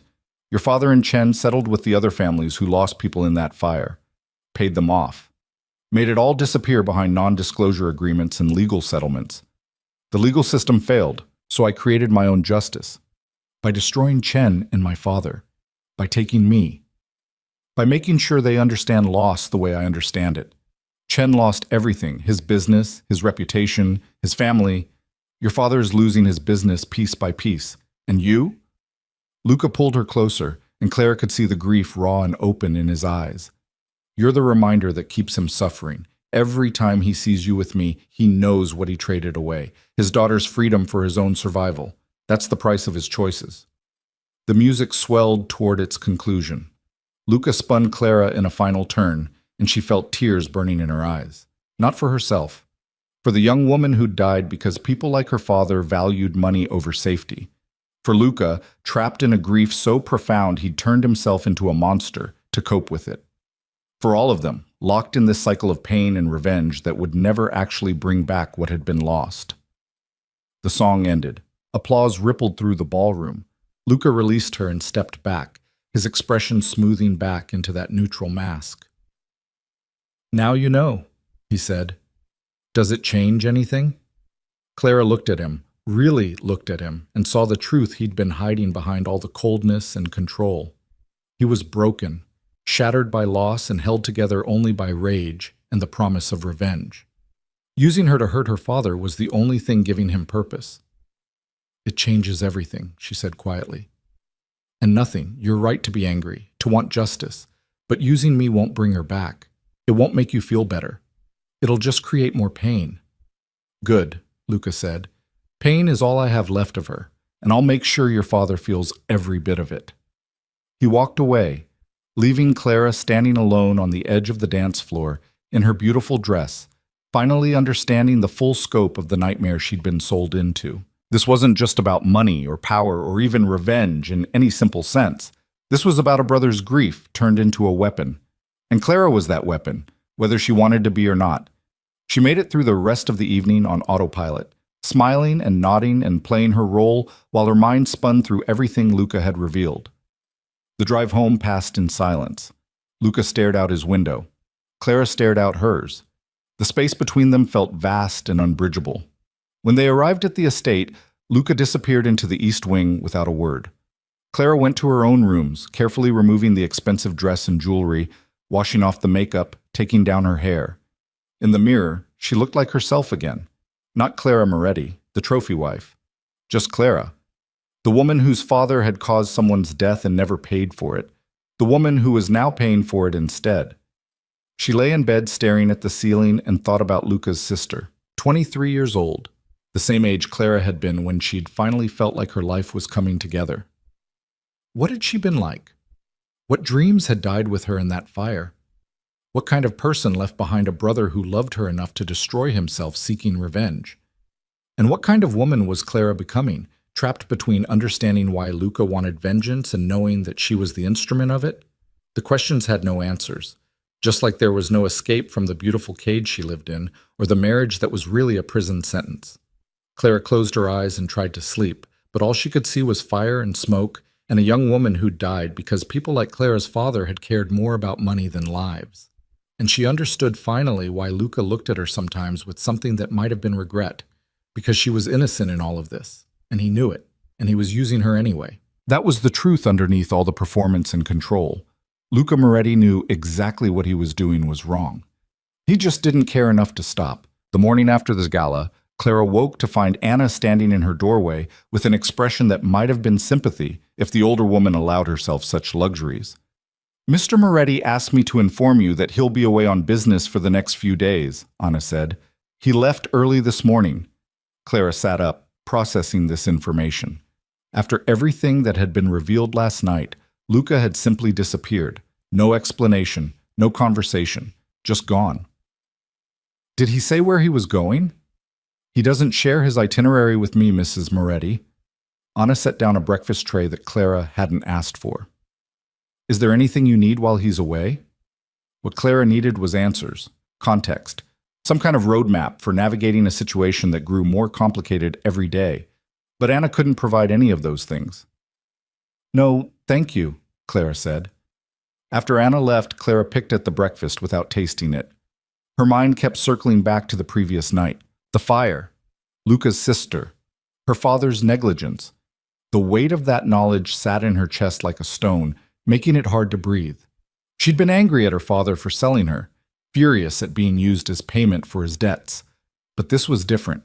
This was understanding that she was paying for something far worse than financial irresponsibility. Her father had killed someone through his greed and carelessness.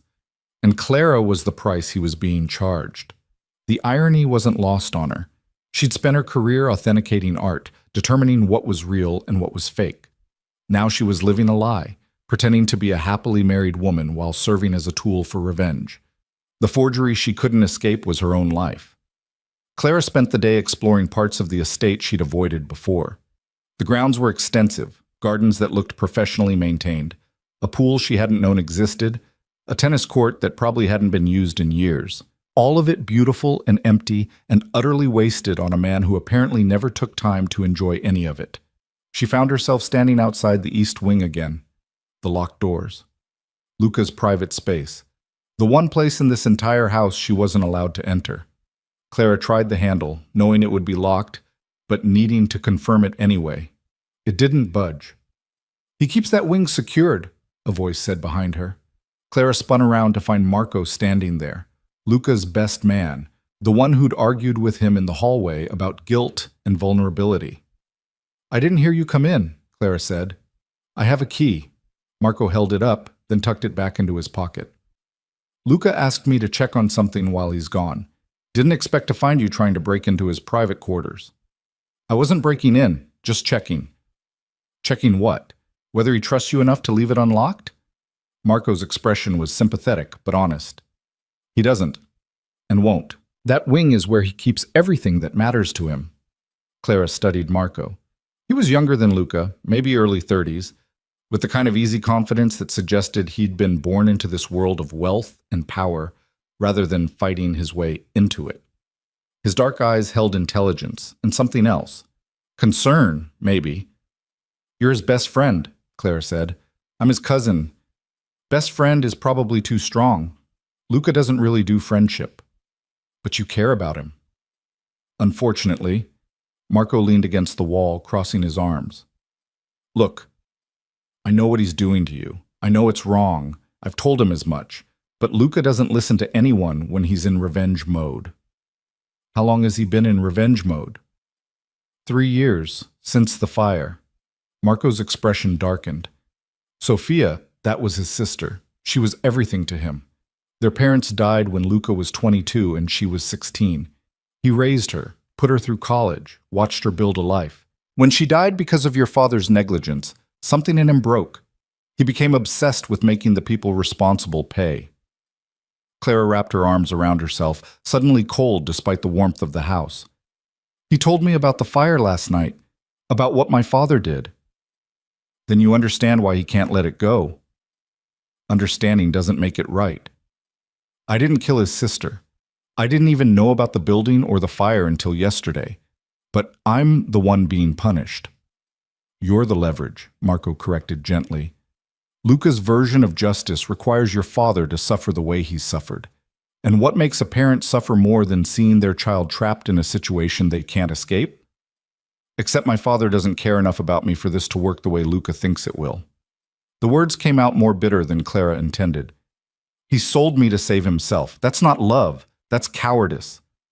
Marco was quiet for a moment. Then he said, Your father has called this house 17 times in the past week. Anna's been instructed not to put him through. He shows up at Luca's office building every day and is turned away by security. Whatever else he is, he's not indifferent to what's happening to you. The information hit Clara like a physical blow. Her father was trying to reach her? After everything that had happened, he was still trying? Why hasn't anyone told me this? Because Luca doesn't want you to know. Doesn't want you to soften toward your father or start questioning whether this revenge is justified. Marco pushed off from the wall. I probably shouldn't have said anything, but you seem like you could use an ally in this house. Someone who'll tell you the truth instead of whatever version Luca's crafted. Why would you do that? You're his family. Which is exactly why I can see what this is doing to him. Revenge isn't healing him, it's consuming him, turning him into someone I barely recognize. Marco looked at the locked doors of the East Wing. Sophia wouldn't want this. She'd hate seeing what he's become in her name. Did you know her? She was my cousin too. Brilliant, funny, kind. Everything Luca isn't anymore. Marco's voice carried real grief. She wanted to be an architect, design buildings that would last generations. Instead, she died in a building that was designed to maximize profit at the expense of safety. The irony would be funny if it weren't so tragic. Clara thought about the young woman who'd wanted to create beautiful, lasting things and had died because people like her father had cut corners. The waste of it, the absolute senseless waste. What was she like? Clara asked. Really like? Marco smiled, but it was sad around the edges. She was the person who could make Luca laugh, the only one who could talk him out of his darker moods. She believed in people even when they didn't deserve it. Luca called her naive. She called him cynical.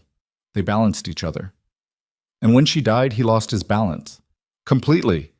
Marco looked at Clara with an expression that suggested he was seeing her clearly for the first time. You know what's interesting? You remind me of her sometimes. The way you push back against Luca. Refuse to just accept what he tells you. Sophia did that too. I doubt Luca sees the resemblance.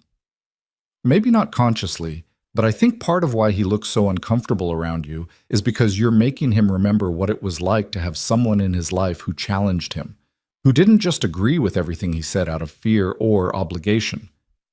The observation settled over Clara like a cloak. She thought about the moments when Luca's mask had slipped, the times he'd looked at her like he was seeing someone else. Maybe Marco was right. Maybe she reminded him of the sister he'd lost, and that made using her for revenge even more complicated than he'd anticipated. He's not going to let me go, Clara said. It wasn't a question. No, not until he's satisfied that your father has suffered enough, and I'm not sure what that looks like or if it's even possible. Marco pulled out his phone, glanced at it, then back at Clara. I have to go. But Clara, be careful. Luca's unpredictable right now. Angry. And the angrier he gets, the more dangerous this situation becomes.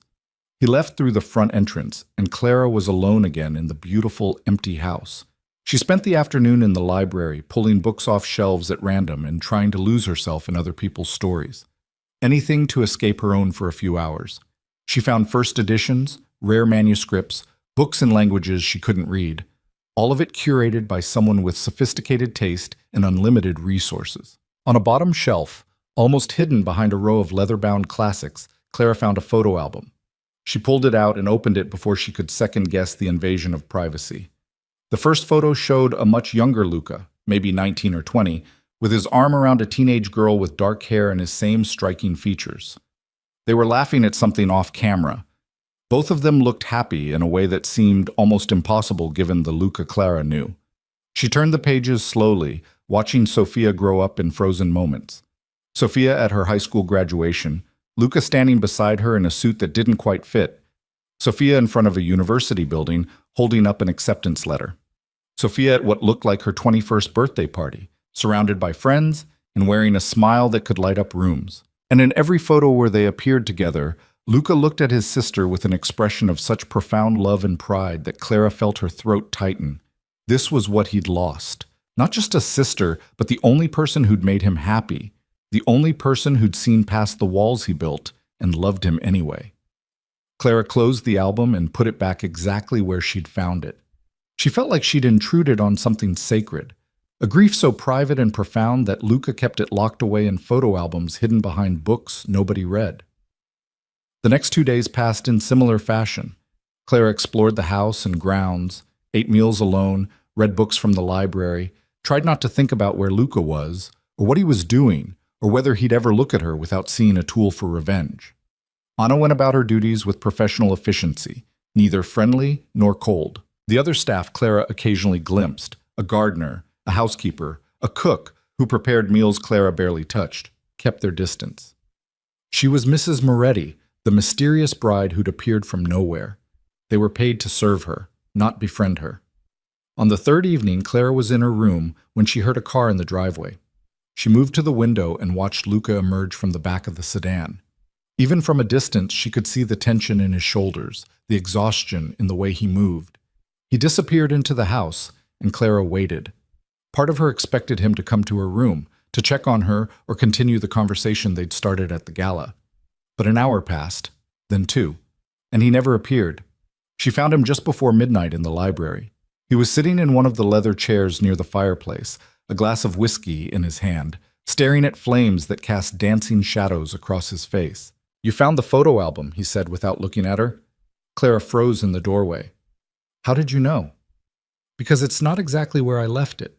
Close, but not exact." Luca finally turned to look at her. "You're careful, but not careful enough." "I'm sorry, I shouldn't have—" "She would have liked you," Luca interrupted. "Sophia, if you'd met under different circumstances, she would have liked you." Clara moved into the room slowly, like approaching a wounded animal. "Marco said I remind him of her sometimes. Marco talks too much." But Luca didn't sound angry, just tired. "You do, though. Remind me of her. The way you refuse to just accept things. The way you look at me like you can see past all the walls I've built. It's uncomfortable." "Good," Clara said, surprising herself. "You should be uncomfortable. You should feel something other than cold calculation and rage." "I feel plenty." Luca took a drink of his whiskey. "I just don't let it control me. It already controls you. This entire revenge plan, it's all emotion dressed up as logic. You're not pursuing justice. You're pursuing pain because you're in pain, and misery loves company." Luca's jaw tightened. "You don't know what you're talking about." "Don't I?" Clara sat in the chair across from him, maintaining eye contact even though every instinct told her to look away. "You're using me to hurt my father, but you're also hurting yourself. Every time you see me, you're reminded of what you've become. Someone who uses innocent people to settle scores. Someone your sister would be ashamed of." The words landed like a slap. Luca set down his glass with deliberate care, his movements controlled in a way that suggested violence barely restrained. "You should stop talking," he said quietly. "Why? Because I'm right? Because you know Sophia wouldn't want this? Because you're pushing me towards something neither of us will enjoy." "What, more threats? More reminders that you own me and can destroy anyone I care about? I've heard it all before, Luca. It's lost its impact." Luca stood abruptly, closing the distance between them in two strides. He grabbed Clara's arms and pulled her to her feet, holding her close enough that she could see the gold flecks in his dark eyes. "You think you know me," he said, his voice low and dangerous. "You've been in my house for 2 weeks, and you think you understand what I'm capable of. But you don't. You have no idea what I've done to the people who hurt my sister, what I'm still doing to them." "Then tell me," Clara challenged. "Tell me what you did to Thomas Chen. Tell me exactly how far you're willing to go for revenge." For a long moment, Luca just stared at her. His grip on her arms was tight enough to bruise, and Clara could feel the barely controlled fury radiating off him. This was the real Luca Moretti, not the cold businessman or the calculating husband. This was the broken man underneath, held together by rage and grief. Then something shifted in his expression. The anger drained away, replaced by something that looked almost like desperation. "I destroyed him," Luca said quietly. "Chen. I bought his company out from under him, blacklisted him from every legitimate business opportunity in 3 states. Had the building inspector who'd signed off on that faulty building reopened, investigate his other properties? Every violation, every corner he'd ever cut. I made sure it all came to light. He lost everything. His business, his reputation, his family left him. Last I heard, he's living in a 1-bedroom apartment in Queens, working retail. And my father? I'm taking it slower with Vincent. Wanted him to watch it happen. Every deal that falls through, every investor who suddenly backs out, every door that closes in his face. I want him to know exactly who's responsible and why." Oh, Luca's hands loosened on her arms but didn't release her. "And I want him to see you, living in my house, wearing my name. Trapped in a marriage you didn't choose. I want him to feel what I felt, powerless to save someone you love from suffering. Clara's heart was pounding, but she forced herself to stay calm, to think through what he was really saying. Except my father doesn't love me the way you loved Sophia, she said. He sold me, traded my freedom for his survival. Whatever guilt he feels, it's not the kind of agony you're hoping for. Maybe not yet. Luca finally released her and stepped back. But it will be. When he realizes what kind of life you're living, what kind of man I actually am when I'm not performing for cameras or business associates. And what kind of man is that? Luca turned back to the fireplace, his shoulders rigid. The kind who does whatever necessary to achieve his goals, who doesn't let empathy or morality get in the way of results, who learned a long time ago that showing weakness is the fastest way to get destroyed. Clara moved to stand beside him, both of them watching the flames. Your sister made you weak? She made me human, Luca corrected. And humans can be hurt. I won't make that mistake again. So you've decided to just be a monster instead? That's your solution? It's safer. It's lonely. Clara looked at his reflection in the glass of a nearby window. Marco's worried about you. I suspect your mother is too, though she hides it better. And somewhere underneath all this armor, I think you're worried about yourself, about what you're becoming. Luca laughed, but it sounded hollow. You think you can save me? Like this is some romance novel where the innocent bride reforms the damaged hero through the power of love? I think you're drowning in grief and calling it justice, Clara said. And I think part of you knows it. That's why you look guilty sometimes when you look at me, why you can't quite commit to being as cruel as you pretend to be. I bought you like property, forced you into marriage, use you as a weapon to torture your father. How much crueler would I need to be for you to accept that I'm exactly what I appear to be? You could have consummated the marriage, Clara said bluntly, used me sexually as well as emotionally, but you haven't.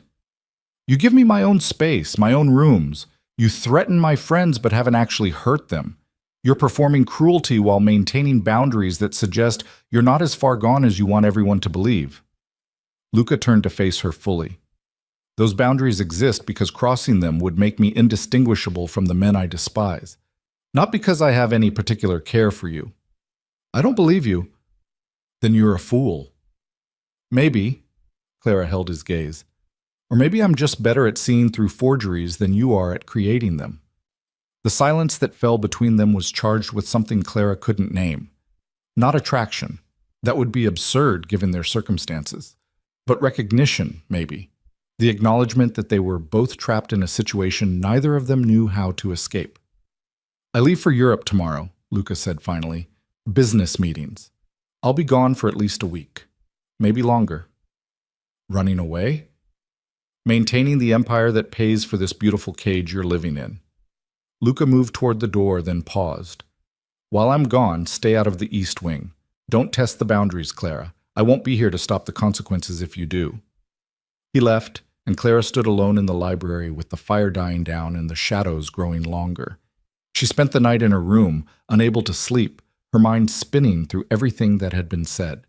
The admission that Luca's cruelty was at least partially performance. The suggestion that he saw his sister in her. The revelation that he was struggling with what he'd become even as he continued down the path of revenge. In the morning, Clara watched from her window as Luca's car pulled away. He didn't look back at the house, didn't acknowledge her even though she was fairly certain he knew she was watching. The week that followed was the longest of Clara's life. She filled the days with exploration and reading and long walks around the grounds. She talked to Anna occasionally, carefully probing for information about Luca without being obvious about it. She called Jen twice, having finally been given limited phone privileges, and maintained the fiction that everything was wonderful in her new marriage. You sound different, Jen said during the second call. Sad, maybe? Just adjusting, Clara lied. It's a big change. But you're happy? Luca treats you well? Clara thought about all the ways to answer that question honestly. He's complicated, but we're figuring it out. More lies, more performance. Clara was getting disturbingly good at both. On the 6th day of Luca's absence, Clara made a decision. She was tired of accepting the limitations placed on her, tired of being a passive victim in her own life. If she was going to survive this situation, really survive it, not just endure it, she needed to understand Luca completely. And that meant going into the East Wing. She waited until evening when Anna had left for the day and the other staff had retired to their own quarters. Then she went to the locked doors and tried the handle one more time, knowing it was futile but needing to check. Still locked. Clara examined the doors more closely. Expensive wood, secure locks. But the craftsmanship was old. This house had been built decades ago, before modern security systems, which meant the locks might be pickable if she had the right tools and the patience to try. She'd learned lockpicking from an old mentor who taught her art authentication. His logic had been simple. If you're going to authenticate pieces stored in private collections, you need to know how security works. The skill had come in handy exactly once before, when she'd needed to access a locked drawer to verify a painting's provenance. Now it might come in handy for an entirely different reason. Clara went to the library and found what she needed, a letter opener and a paperclip. Not ideal tools, but they would work if she was patient. It took 40 minutes of careful manipulation before she heard the click of the lock releasing. Clara's hands were shaking as she pushed open the door. The East Wing was different from the rest of the house. Where the other areas were all modern minimalism, this space felt personal, lived in. The walls were painted a warm gray, artwork that actually meant something rather than just expensive pieces chosen by a designer, furniture that looked comfortable instead of just aesthetically perfect. Clara moved through the space carefully, aware that she was trespassing in the most fundamental way. The sitting room led to a home office, beyond that a bedroom that was clearly Luca's, and at the end of the hallway, a door that stood slightly ajar. She pushed it open and stepped into what was clearly Sophia's room. It had been preserved exactly as she must have left it. Textbooks on the desk, architectural drawings pinned to a corkboard on the wall, photos of friends and family scattered across a dresser. The bed made with care, pillows arranged just so. This was Luca's shrine to his sister, the place where he kept her memory alive by keeping everything exactly as it had been before the fire. Clara moved slowly through the room, taking in the details. A half-finished sketch of a building that would never be built. A coffee mug with a university logo still sitting on the desk, like Sophia might return any moment to finish the cold coffee inside. A sweater draped over the desk chair. On the nightstand, Clara found a framed photo, Luca and Sophia together at what looked like her college graduation, both of them smiling with genuine joy. This was before the fire. Before Sophia's death had turned Luca into the man who'd bought himself a wife for revenge. Clara picked up the frame and studied Sophia's face. Pretty, young, full of promise and potential that had been snuffed out by greed and negligence. I said to stay out of the East Wing. The voice behind her made Clara jump. She spun around to find Luca standing in the doorway, his expression unreadable. "You're supposed to be in Europe," Clara said. "I came back early." Luca stepped into the room, his eyes moving from Clara to the photo in her hands to the space she'd invaded. "Put that down." Clara set the frame back on the nightstand carefully. "I'm sorry, I shouldn't have—" "No, you shouldn't have." Luca's voice was quiet, but Clara heard the fury underneath. "This room is off limits. The entire wing is off limits. I made that extremely clear." "I know, I just needed to understand." "Understand what?" Luca crossed the space between them in 3 strides. "Why I keep my dead sister's room exactly as she left it. Why I come in here sometimes and pretend she's just out with friends and will be home soon. What exactly did you think breaking into my private space would help you understand?" Clara met his eyes and saw raw pain underneath the anger. "That you're not a monster. That underneath all the revenge and cruelty, you're just a person who lost someone you loved and doesn't know how to cope with it. Get out." "Luca, get out." His hands were clenched into fists. "Before I do something we'll both regret." Clara moved toward the door, but she couldn't leave it like this. She turned back and said, "She wouldn't want you to destroy yourself in her name. Whatever else she was, I'm guessing she loved you too much to want this for you." "You don't know anything about what she'd want," Luca said, but his voice cracked on the words. Clara left before he could see the tears in her own eyes. She hurried back to her wing, her heart pounding, knowing she'd crossed a line that couldn't be uncrossed. An hour later, there was a knock on her door. Clara opened it, expecting Anna or maybe Marco. Instead, Luca stood there, looking like he'd aged 10 years since she'd seen him in Sophia's room. "We need to talk," he said. Clara stepped aside and he entered her sitting room. They stood facing each other, the tension between them thick enough to cut. "What you said in Sophia's room," Luca started. "About her not wanting this. You're probably right. She was better than me. Better than this whole world of revenge and violence and using people as weapons. Then why are you doing it?" "Because I promised her." Luca's voice broke. "The last time I saw her. It was the night before the fire. We had dinner. She told me about a new project she was working on, a community center in a low-income neighborhood. She was so excited about it. Making a difference, she said. Building something that would last." He paused, struggling with emotion Clara had never seen from him before. "I told her I was proud of her," he continued, "that she was going to change the world, and she laughed and said that was the plan. When she left that night, I called after her, told her to be careful. She said she always was. 24 hours later, she was dead." Tears were streaming down Luca's face now. He made no effort to wipe them away. "I swore at her funeral that I'd make the people responsible pay, that they'd understand what they'd taken from the world when they cut corners on that building. That's the promise I can't break, Clara. It's all I have left of her." Clara felt her own tears falling. For Sophia. For Luca. For her father and all the people whose lives had been shattered by his negligence. "Revenge won't bring her back," she said gently. "I know." Luca looked at her with eyes full of grief and something else. Resignation, maybe. "But it's the only thing I know how to do. The only way I know how to channel this pain into something that feels like action instead of just drowning in loss. And when you've destroyed my father completely, when he's lost everything the way Thomas Chen did, will that be enough? Will you finally be able to let her go?" Luca was quiet for a long moment. Then he said, "I don't know. And that terrifies me more than anything else about this situation." He turned to leave, but Clara reached out and caught his arm. "Wait." Luca looked at her hand on his arm, then at her face. "You don't have to do this alone," Clara said. "Carry this grief alone. I know you see me as the enemy, your father's daughter, the tool for your revenge, but I'm also just a person who understands loss. Who knows what it feels like to have your life torn apart by circumstances you can't control?" "What are you suggesting?" Clara wasn't entirely sure herself, but standing there in her beautiful prison with this broken man who'd trapped her in a marriage built on revenge, she knew something had to change. They couldn't keep going the way they had been. It would destroy them both.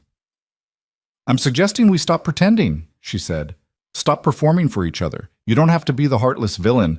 I don't have to be the helpless victim.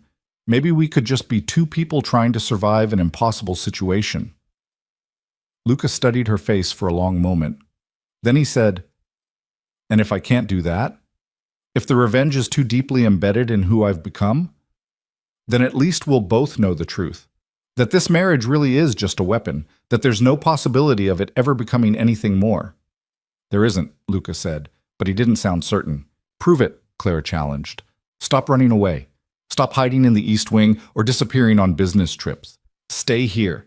Let me see the real you instead of the performance, and maybe I'll actually believe that you're as heartless as you claim to be."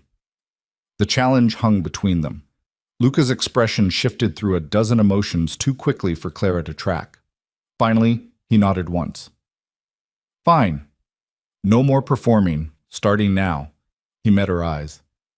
"I hate what you represent. Every time I look at you, I see your father and what he took from me. But I also see someone who's being punished for crimes they didn't commit. And that makes me feel like exactly the kind of man Sophia would have been ashamed to call her brother." The honesty was brutal and refreshing in equal measure. "And I hate that I'm starting to understand you," Clara admitted. "That part of me recognizes your pain even while I resent being used as a tool to inflict more pain.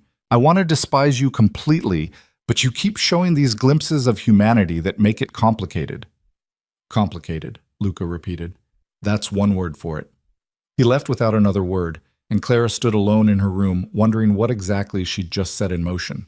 The truth between them was out now. No more pretending, no more performance. which meant whatever came next would be real. And that was somehow more terrifying than all the lies had been. The days following their confrontation moved differently. Luca didn't disappear into the East Wing or manufacture excuses to avoid her. Instead, Clara found him at breakfast most mornings, reading the financial news on his tablet while drinking coffee he'd made himself. They didn't talk much at first, just shared the space in a silence that was less hostile than what had come before.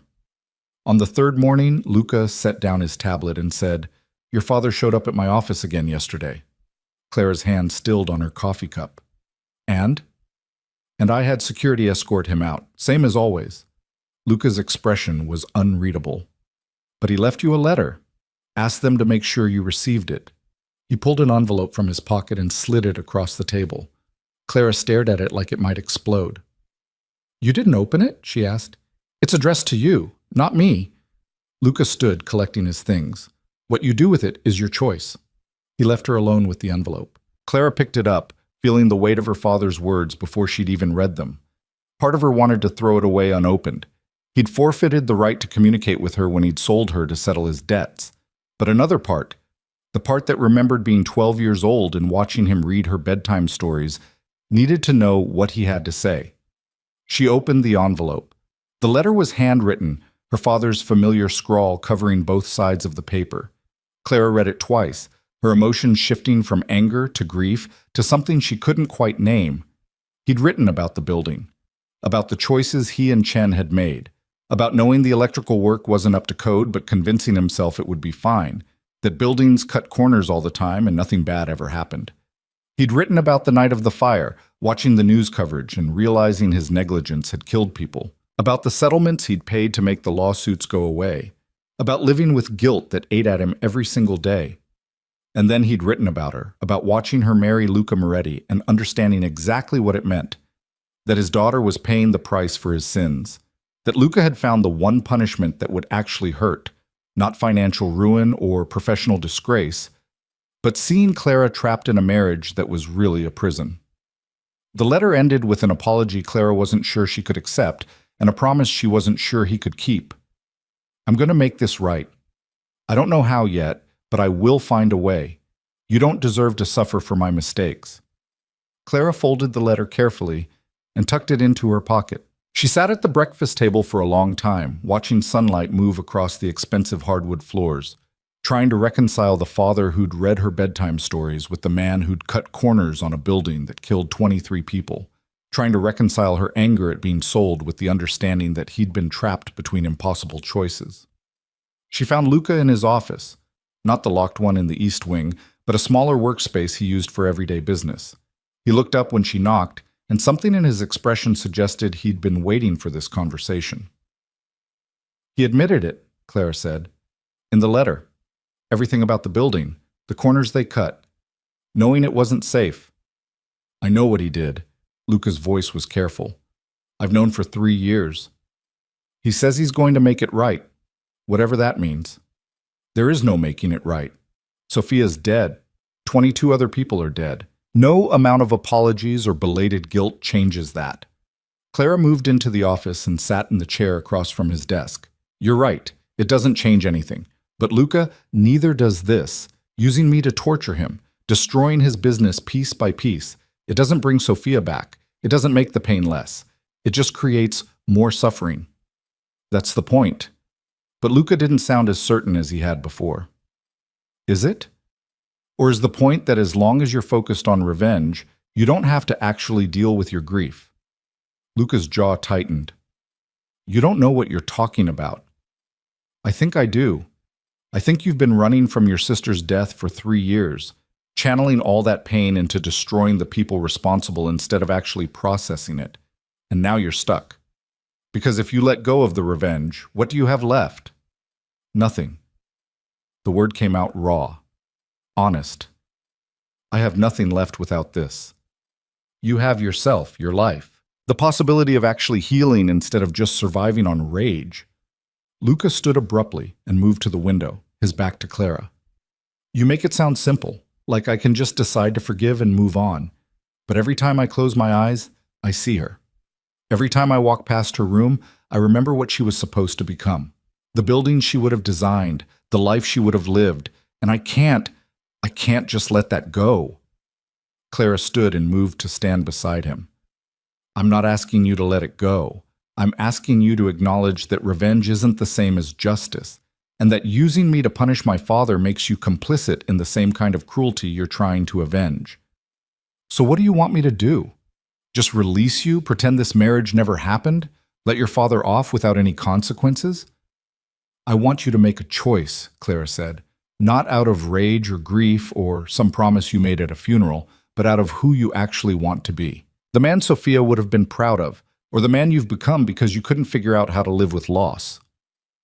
Luca turned to look at her, and Clara saw something shift in his expression. Not agreement, not yet, but consideration, like he was actually hearing her for the first time. I don't know how to be that man anymore, he admitted quietly. The one she would have been proud of. I've spent 3 years building this version of myself. I don't know what's left underneath. Then maybe it's time to find out. They stood there in the afternoon light, the silence between them heavy with possibility. Finally, Luca said, There's someone I need to see. Someone I've been avoiding because facing him means confronting something I'm not ready for. Your father? Clara guessed, remembering that both Luca and Sophia's parents had died. No. The man who tried to save Sophia. The firefighter who carried her out of the building. Luca's voice went rough. He's reached out a dozen times over the years, wants to talk. I've ignored every attempt because hearing the details of how she died, of how close she came to surviving, I couldn't handle it. And now? Now I think maybe I need to hear it, need to actually face what happened instead of just using it as fuel for revenge.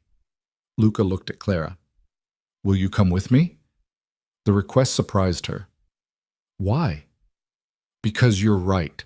I've been running from this for 3 years, and I don't think I can stop running alone. The honesty in his voice made something crack open in Clara's chest. This was the real Luca, not the cold businessman or the calculating husband, just a man who'd lost someone he loved and didn't know how to survive it. Okay, she said. I'll come with you.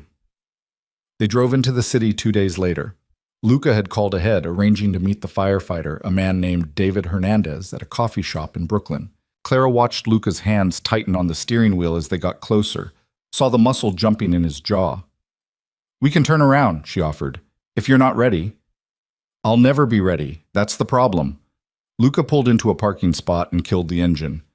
But I need to do this anyway. The coffee shop was small, local, the kind of place that served actual good coffee instead of just expensive coffee. David Hernandez was already there, sitting at a corner table.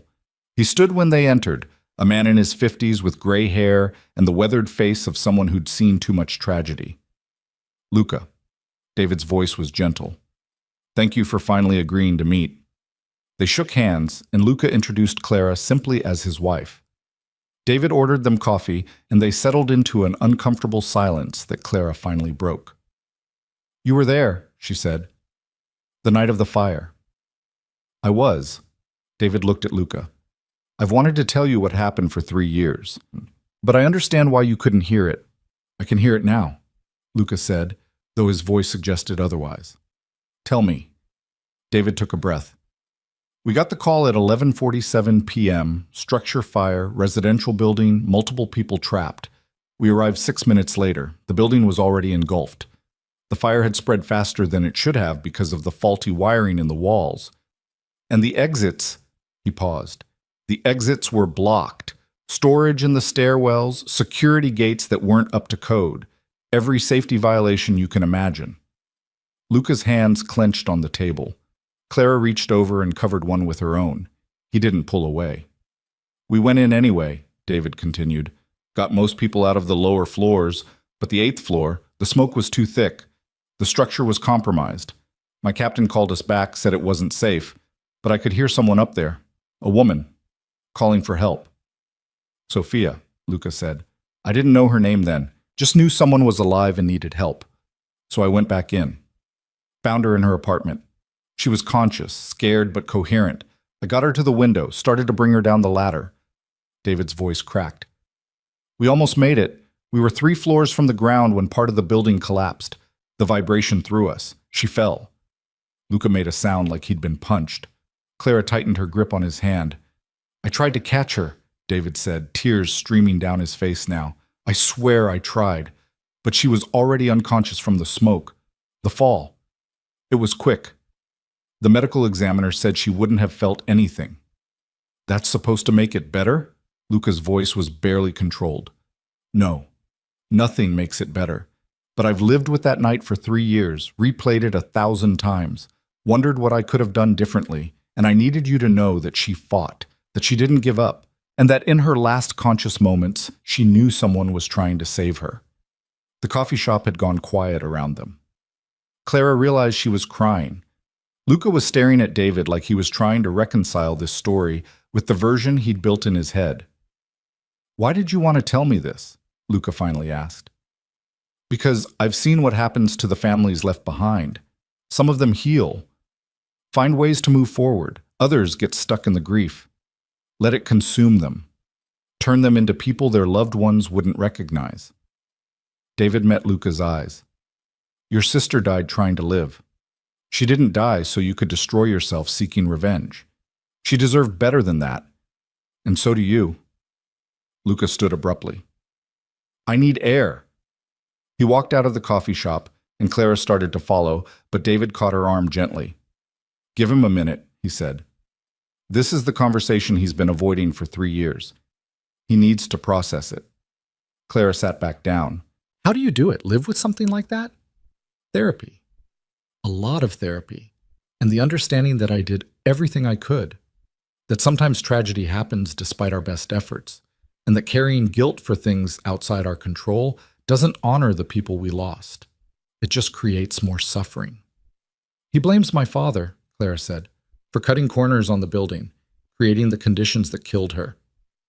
And he's not wrong to assign responsibility, but there's a difference between holding someone accountable and letting that need for accountability destroy you. Luca crossed that line somewhere along the way. Clara looked out the window to where Luca stood on the sidewalk, his shoulders shaking. I don't know if he can find his way back. That's why he brought you, David said, because some part of him knows he needs help, that he can't do this alone. Clara found Luca leaning against the car, his face wet with tears he wasn't bothering to hide. She stood beside him without speaking, just present. I blamed him, Luca said finally. David, for not saving her. For 3 years I blamed him almost as much as I blamed your father, because if he'd just held on tighter, if he'd been faster, He broke off. But hearing him tell it, seeing his face, he tried. He risked his life trying to save someone he didn't even know, and I've spent 3 years hating him for failing. Grief isn't rational, Claire said gently. You needed someone to blame. David, my father, me, anyone except the randomness of tragedy. What if I can't let it go? The need for someone to pay? Then you'll stay stuck, and Sophia will have died for nothing because instead of living the life she would have wanted you to live, you destroyed yourself in her name. Luca turned to look at her, really look at her. When did you get so wise? When I got trapped in a marriage with a man who forced me to learn how to survive impossible situations. The comment might have been bitter. Instead, it came out almost fond. Claire was surprised to realize she meant it that way. They drove home in silence. That evening, Luca didn't retreat to the East Wing. Instead, he found Clara in the library and sat in the chair across from her. I want to show you something, he said. He led her to Sophia's room, the shrine he'd maintained for 3 years. But instead of just standing there in the doorway the way he usually did, Luca walked inside and started opening drawers. These are her things, he said, pulling out sketchbooks and folders. Her designs, the buildings she wanted to create. I've kept them locked away because looking at them hurt too much. But maybe it's time to actually do something with them. Like what? There's a community center project she was working on, the one she told me about the night before she died. I have all her preliminary designs. The neighborhood still needs the center. What if I actually built it? Used her vision to create something that would last, that would help people? Clara felt tears prick her eyes. She would love that. It won't bring her back, won't erase what your father did, but maybe it's a better memorial than revenge, building something instead of destroying everything. They spent the next hour going through Sophia's designs. Clara watched Luca's face transform as he talked about his sister's vision. This was the man he could have been if grief hadn't twisted him into something else. This was who Sophia would have wanted him to be. "What about my father?" Clara asked finally. "If you're letting go of the revenge, what happens to him?" Luca was quiet for a long moment. "I don't know. Part of me still wants him to suffer, to understand what he took from the world when he cut those corners. But destroying him won't build Sophia's community center. It won't help the neighborhood she wanted to serve." "So you just forgive him?" "No, I don't think I can do that, but maybe I can stop actively destroying him. Let him live with his guilt. That's punishment enough." "And me?" Claire's voice came out smaller than she intended. "What happens to me in all this?" Luca set down the sketchbook he'd been holding and turned to face her fully. "That's your choice, Clara. This marriage, it started as a weapon, a tool for revenge. But if I'm letting go of the revenge, then you're free. I'll have the lawyers draw up divorce papers, give you a settlement, whatever you need to rebuild the life I took from you." The offer should have brought relief, freedom, everything Clara had wanted since the moment she'd realized she was the bride at that cathedral wedding. Instead, she felt something complicated and confusing. "What if I don't want a divorce?" The words came out before she could stop them. Luca looked stunned. "What?" "I don't know," Clara said, trying to understand her own feelings. "A month ago, you were my jailer, the man who'd bought me like property.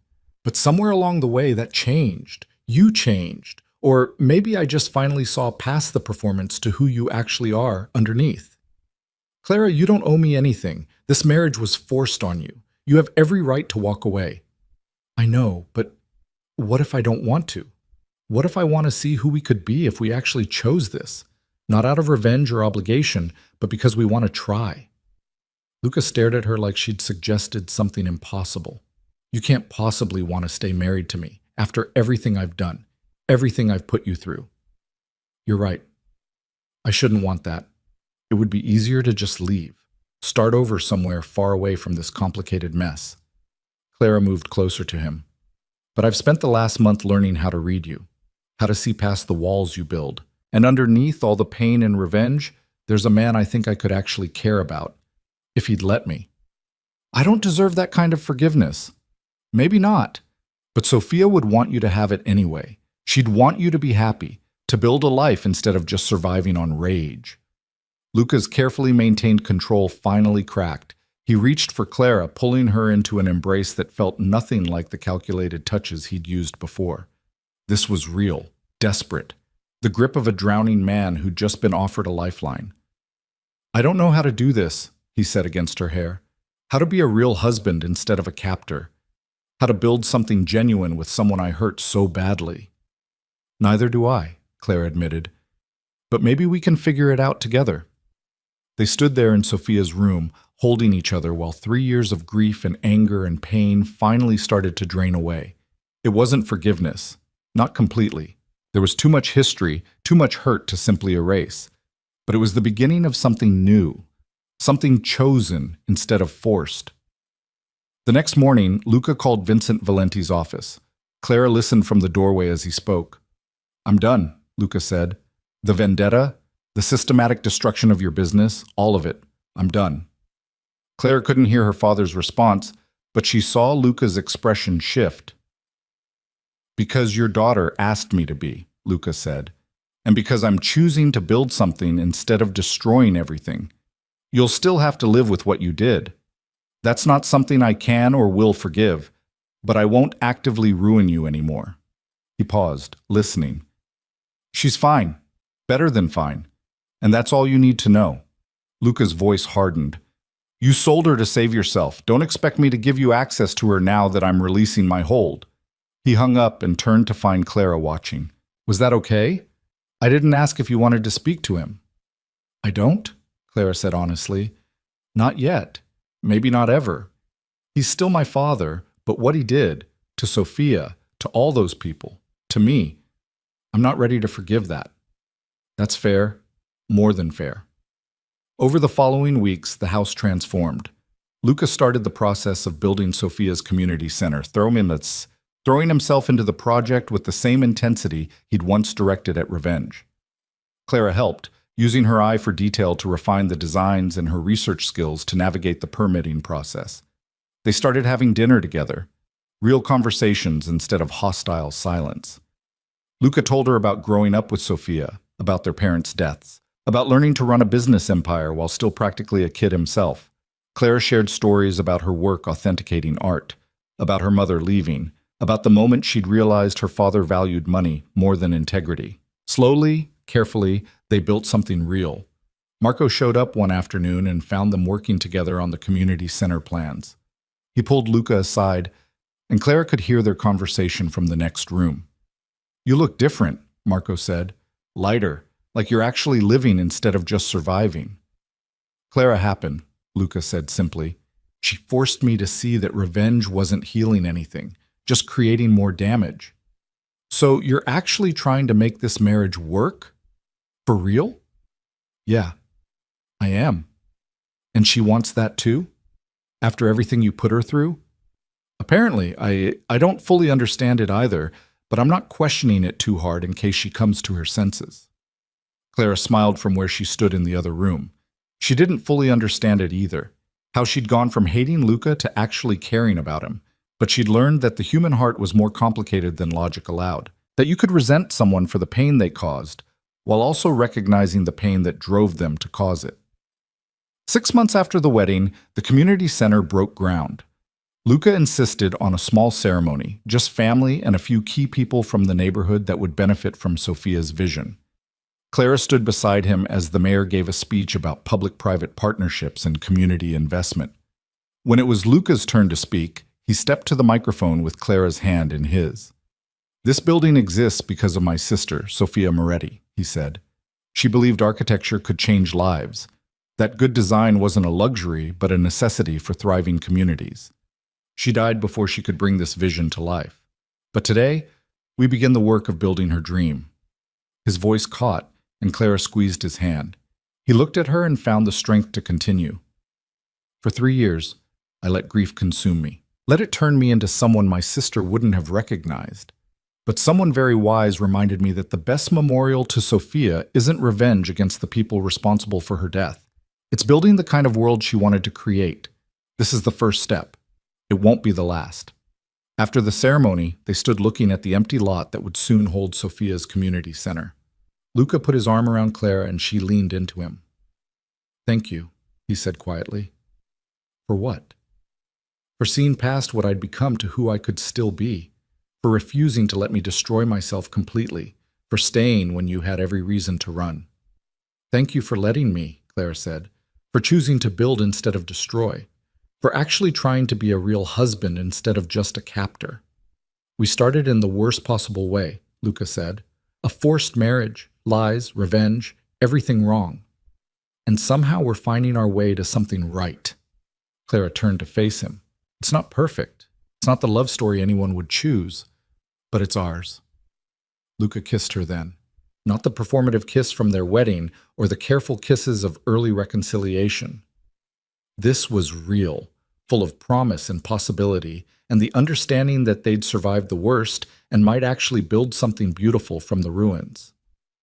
A year later, Clara stood in an art gallery in Soho, her art gallery, the one Luca had helped her open, using his business connections and her expertise to create a space dedicated to emerging artists. The opening night was packed with collectors and artists and people who genuinely cared about art for its own sake, rather than just as investment. Luca appeared at her elbow with champagne. "You did it. This is amazing." "We did it," Clara corrected. "I couldn't have made this happen without your help. I just provided capital and connections. The vision was all yours." Clara looked around the gallery, at the carefully curated pieces, at the excited conversations happening in corners, at the world she'd built from the ashes of the life she'd lost. "Do you ever regret it? Letting go of the revenge? Choosing this instead?" Luca considered the question seriously. "Sometimes I still get angry, still think about your father and what he took from me. But then I think about Sofia's community center, about this gallery, about us. And I realize that the life I'm living now, the one where I actually build things and care about people and try to be better, it's what she would have wanted. The revenge kept me stuck. This lets me move forward. Do you think she'd forgive you? For what you did to me in her name? I hope so. But more importantly, I'm learning to forgive myself, to accept that I was broken and made terrible choices because of it, and that I'm responsible for fixing what I broke. Clara took his hand. You're doing that every day. They were interrupted by someone wanting to discuss a painting, and Clara excused herself to make the sale.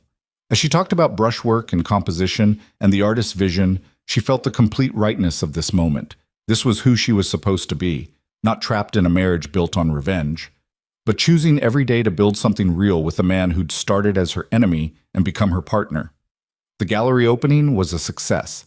Clara sold 6 pieces and got interest from collectors who could launch the featured artists' careers. As the crowd thinned, Luca helped her close up, moving through the space with easy familiarity. I have something for you, he said as they prepared to leave. He pulled out a small velvet box, the same one he'd shown her that first week, the engagement ring she'd refused to wear. Before you say no, Luca said quickly, I know what this represented when I first tried to give it to you. Ownership, control, a collar dressed up as jewelry. But I'd like to offer it again. Not as a symbol of possession, but as a promise. That I choose this marriage every day. That you're not trapped here, but staying because you want to. Clara looked at the ring, still obscenely large, still probably worth more than most people made in a year. But seeing it now, she understood it differently. Not as a shackle, but as a symbol of how far they'd come. Yes, she said, I'll wear it, because I choose this too. Luca slipped the ring onto her finger with hands that shook slightly. Then he kissed her, and Clara tasted salt from tears she wasn't sure belonged to her, or to him, or to both of them. They drove home through the city streets, past the construction site where Sophia's community center was taking shape, past the office building where Luca ran his empire with slightly more ethics than before, past all the markers of the life they were building together. The estate didn't feel like a prison anymore. The gates that had once kept Clara trapped now felt like protection. The beautiful rooms she'd rattled around in alone were now filled with art she'd chosen, and books they'd read together, and the accumulated evidence of a life shared. That night, Clara stood in what had become their bedroom. Not his, not hers, but theirs. Luca came up behind her and wrapped his arms around her waist. I love you, he said. The first time he'd said the words without caveat or qualification. I don't know when it happened.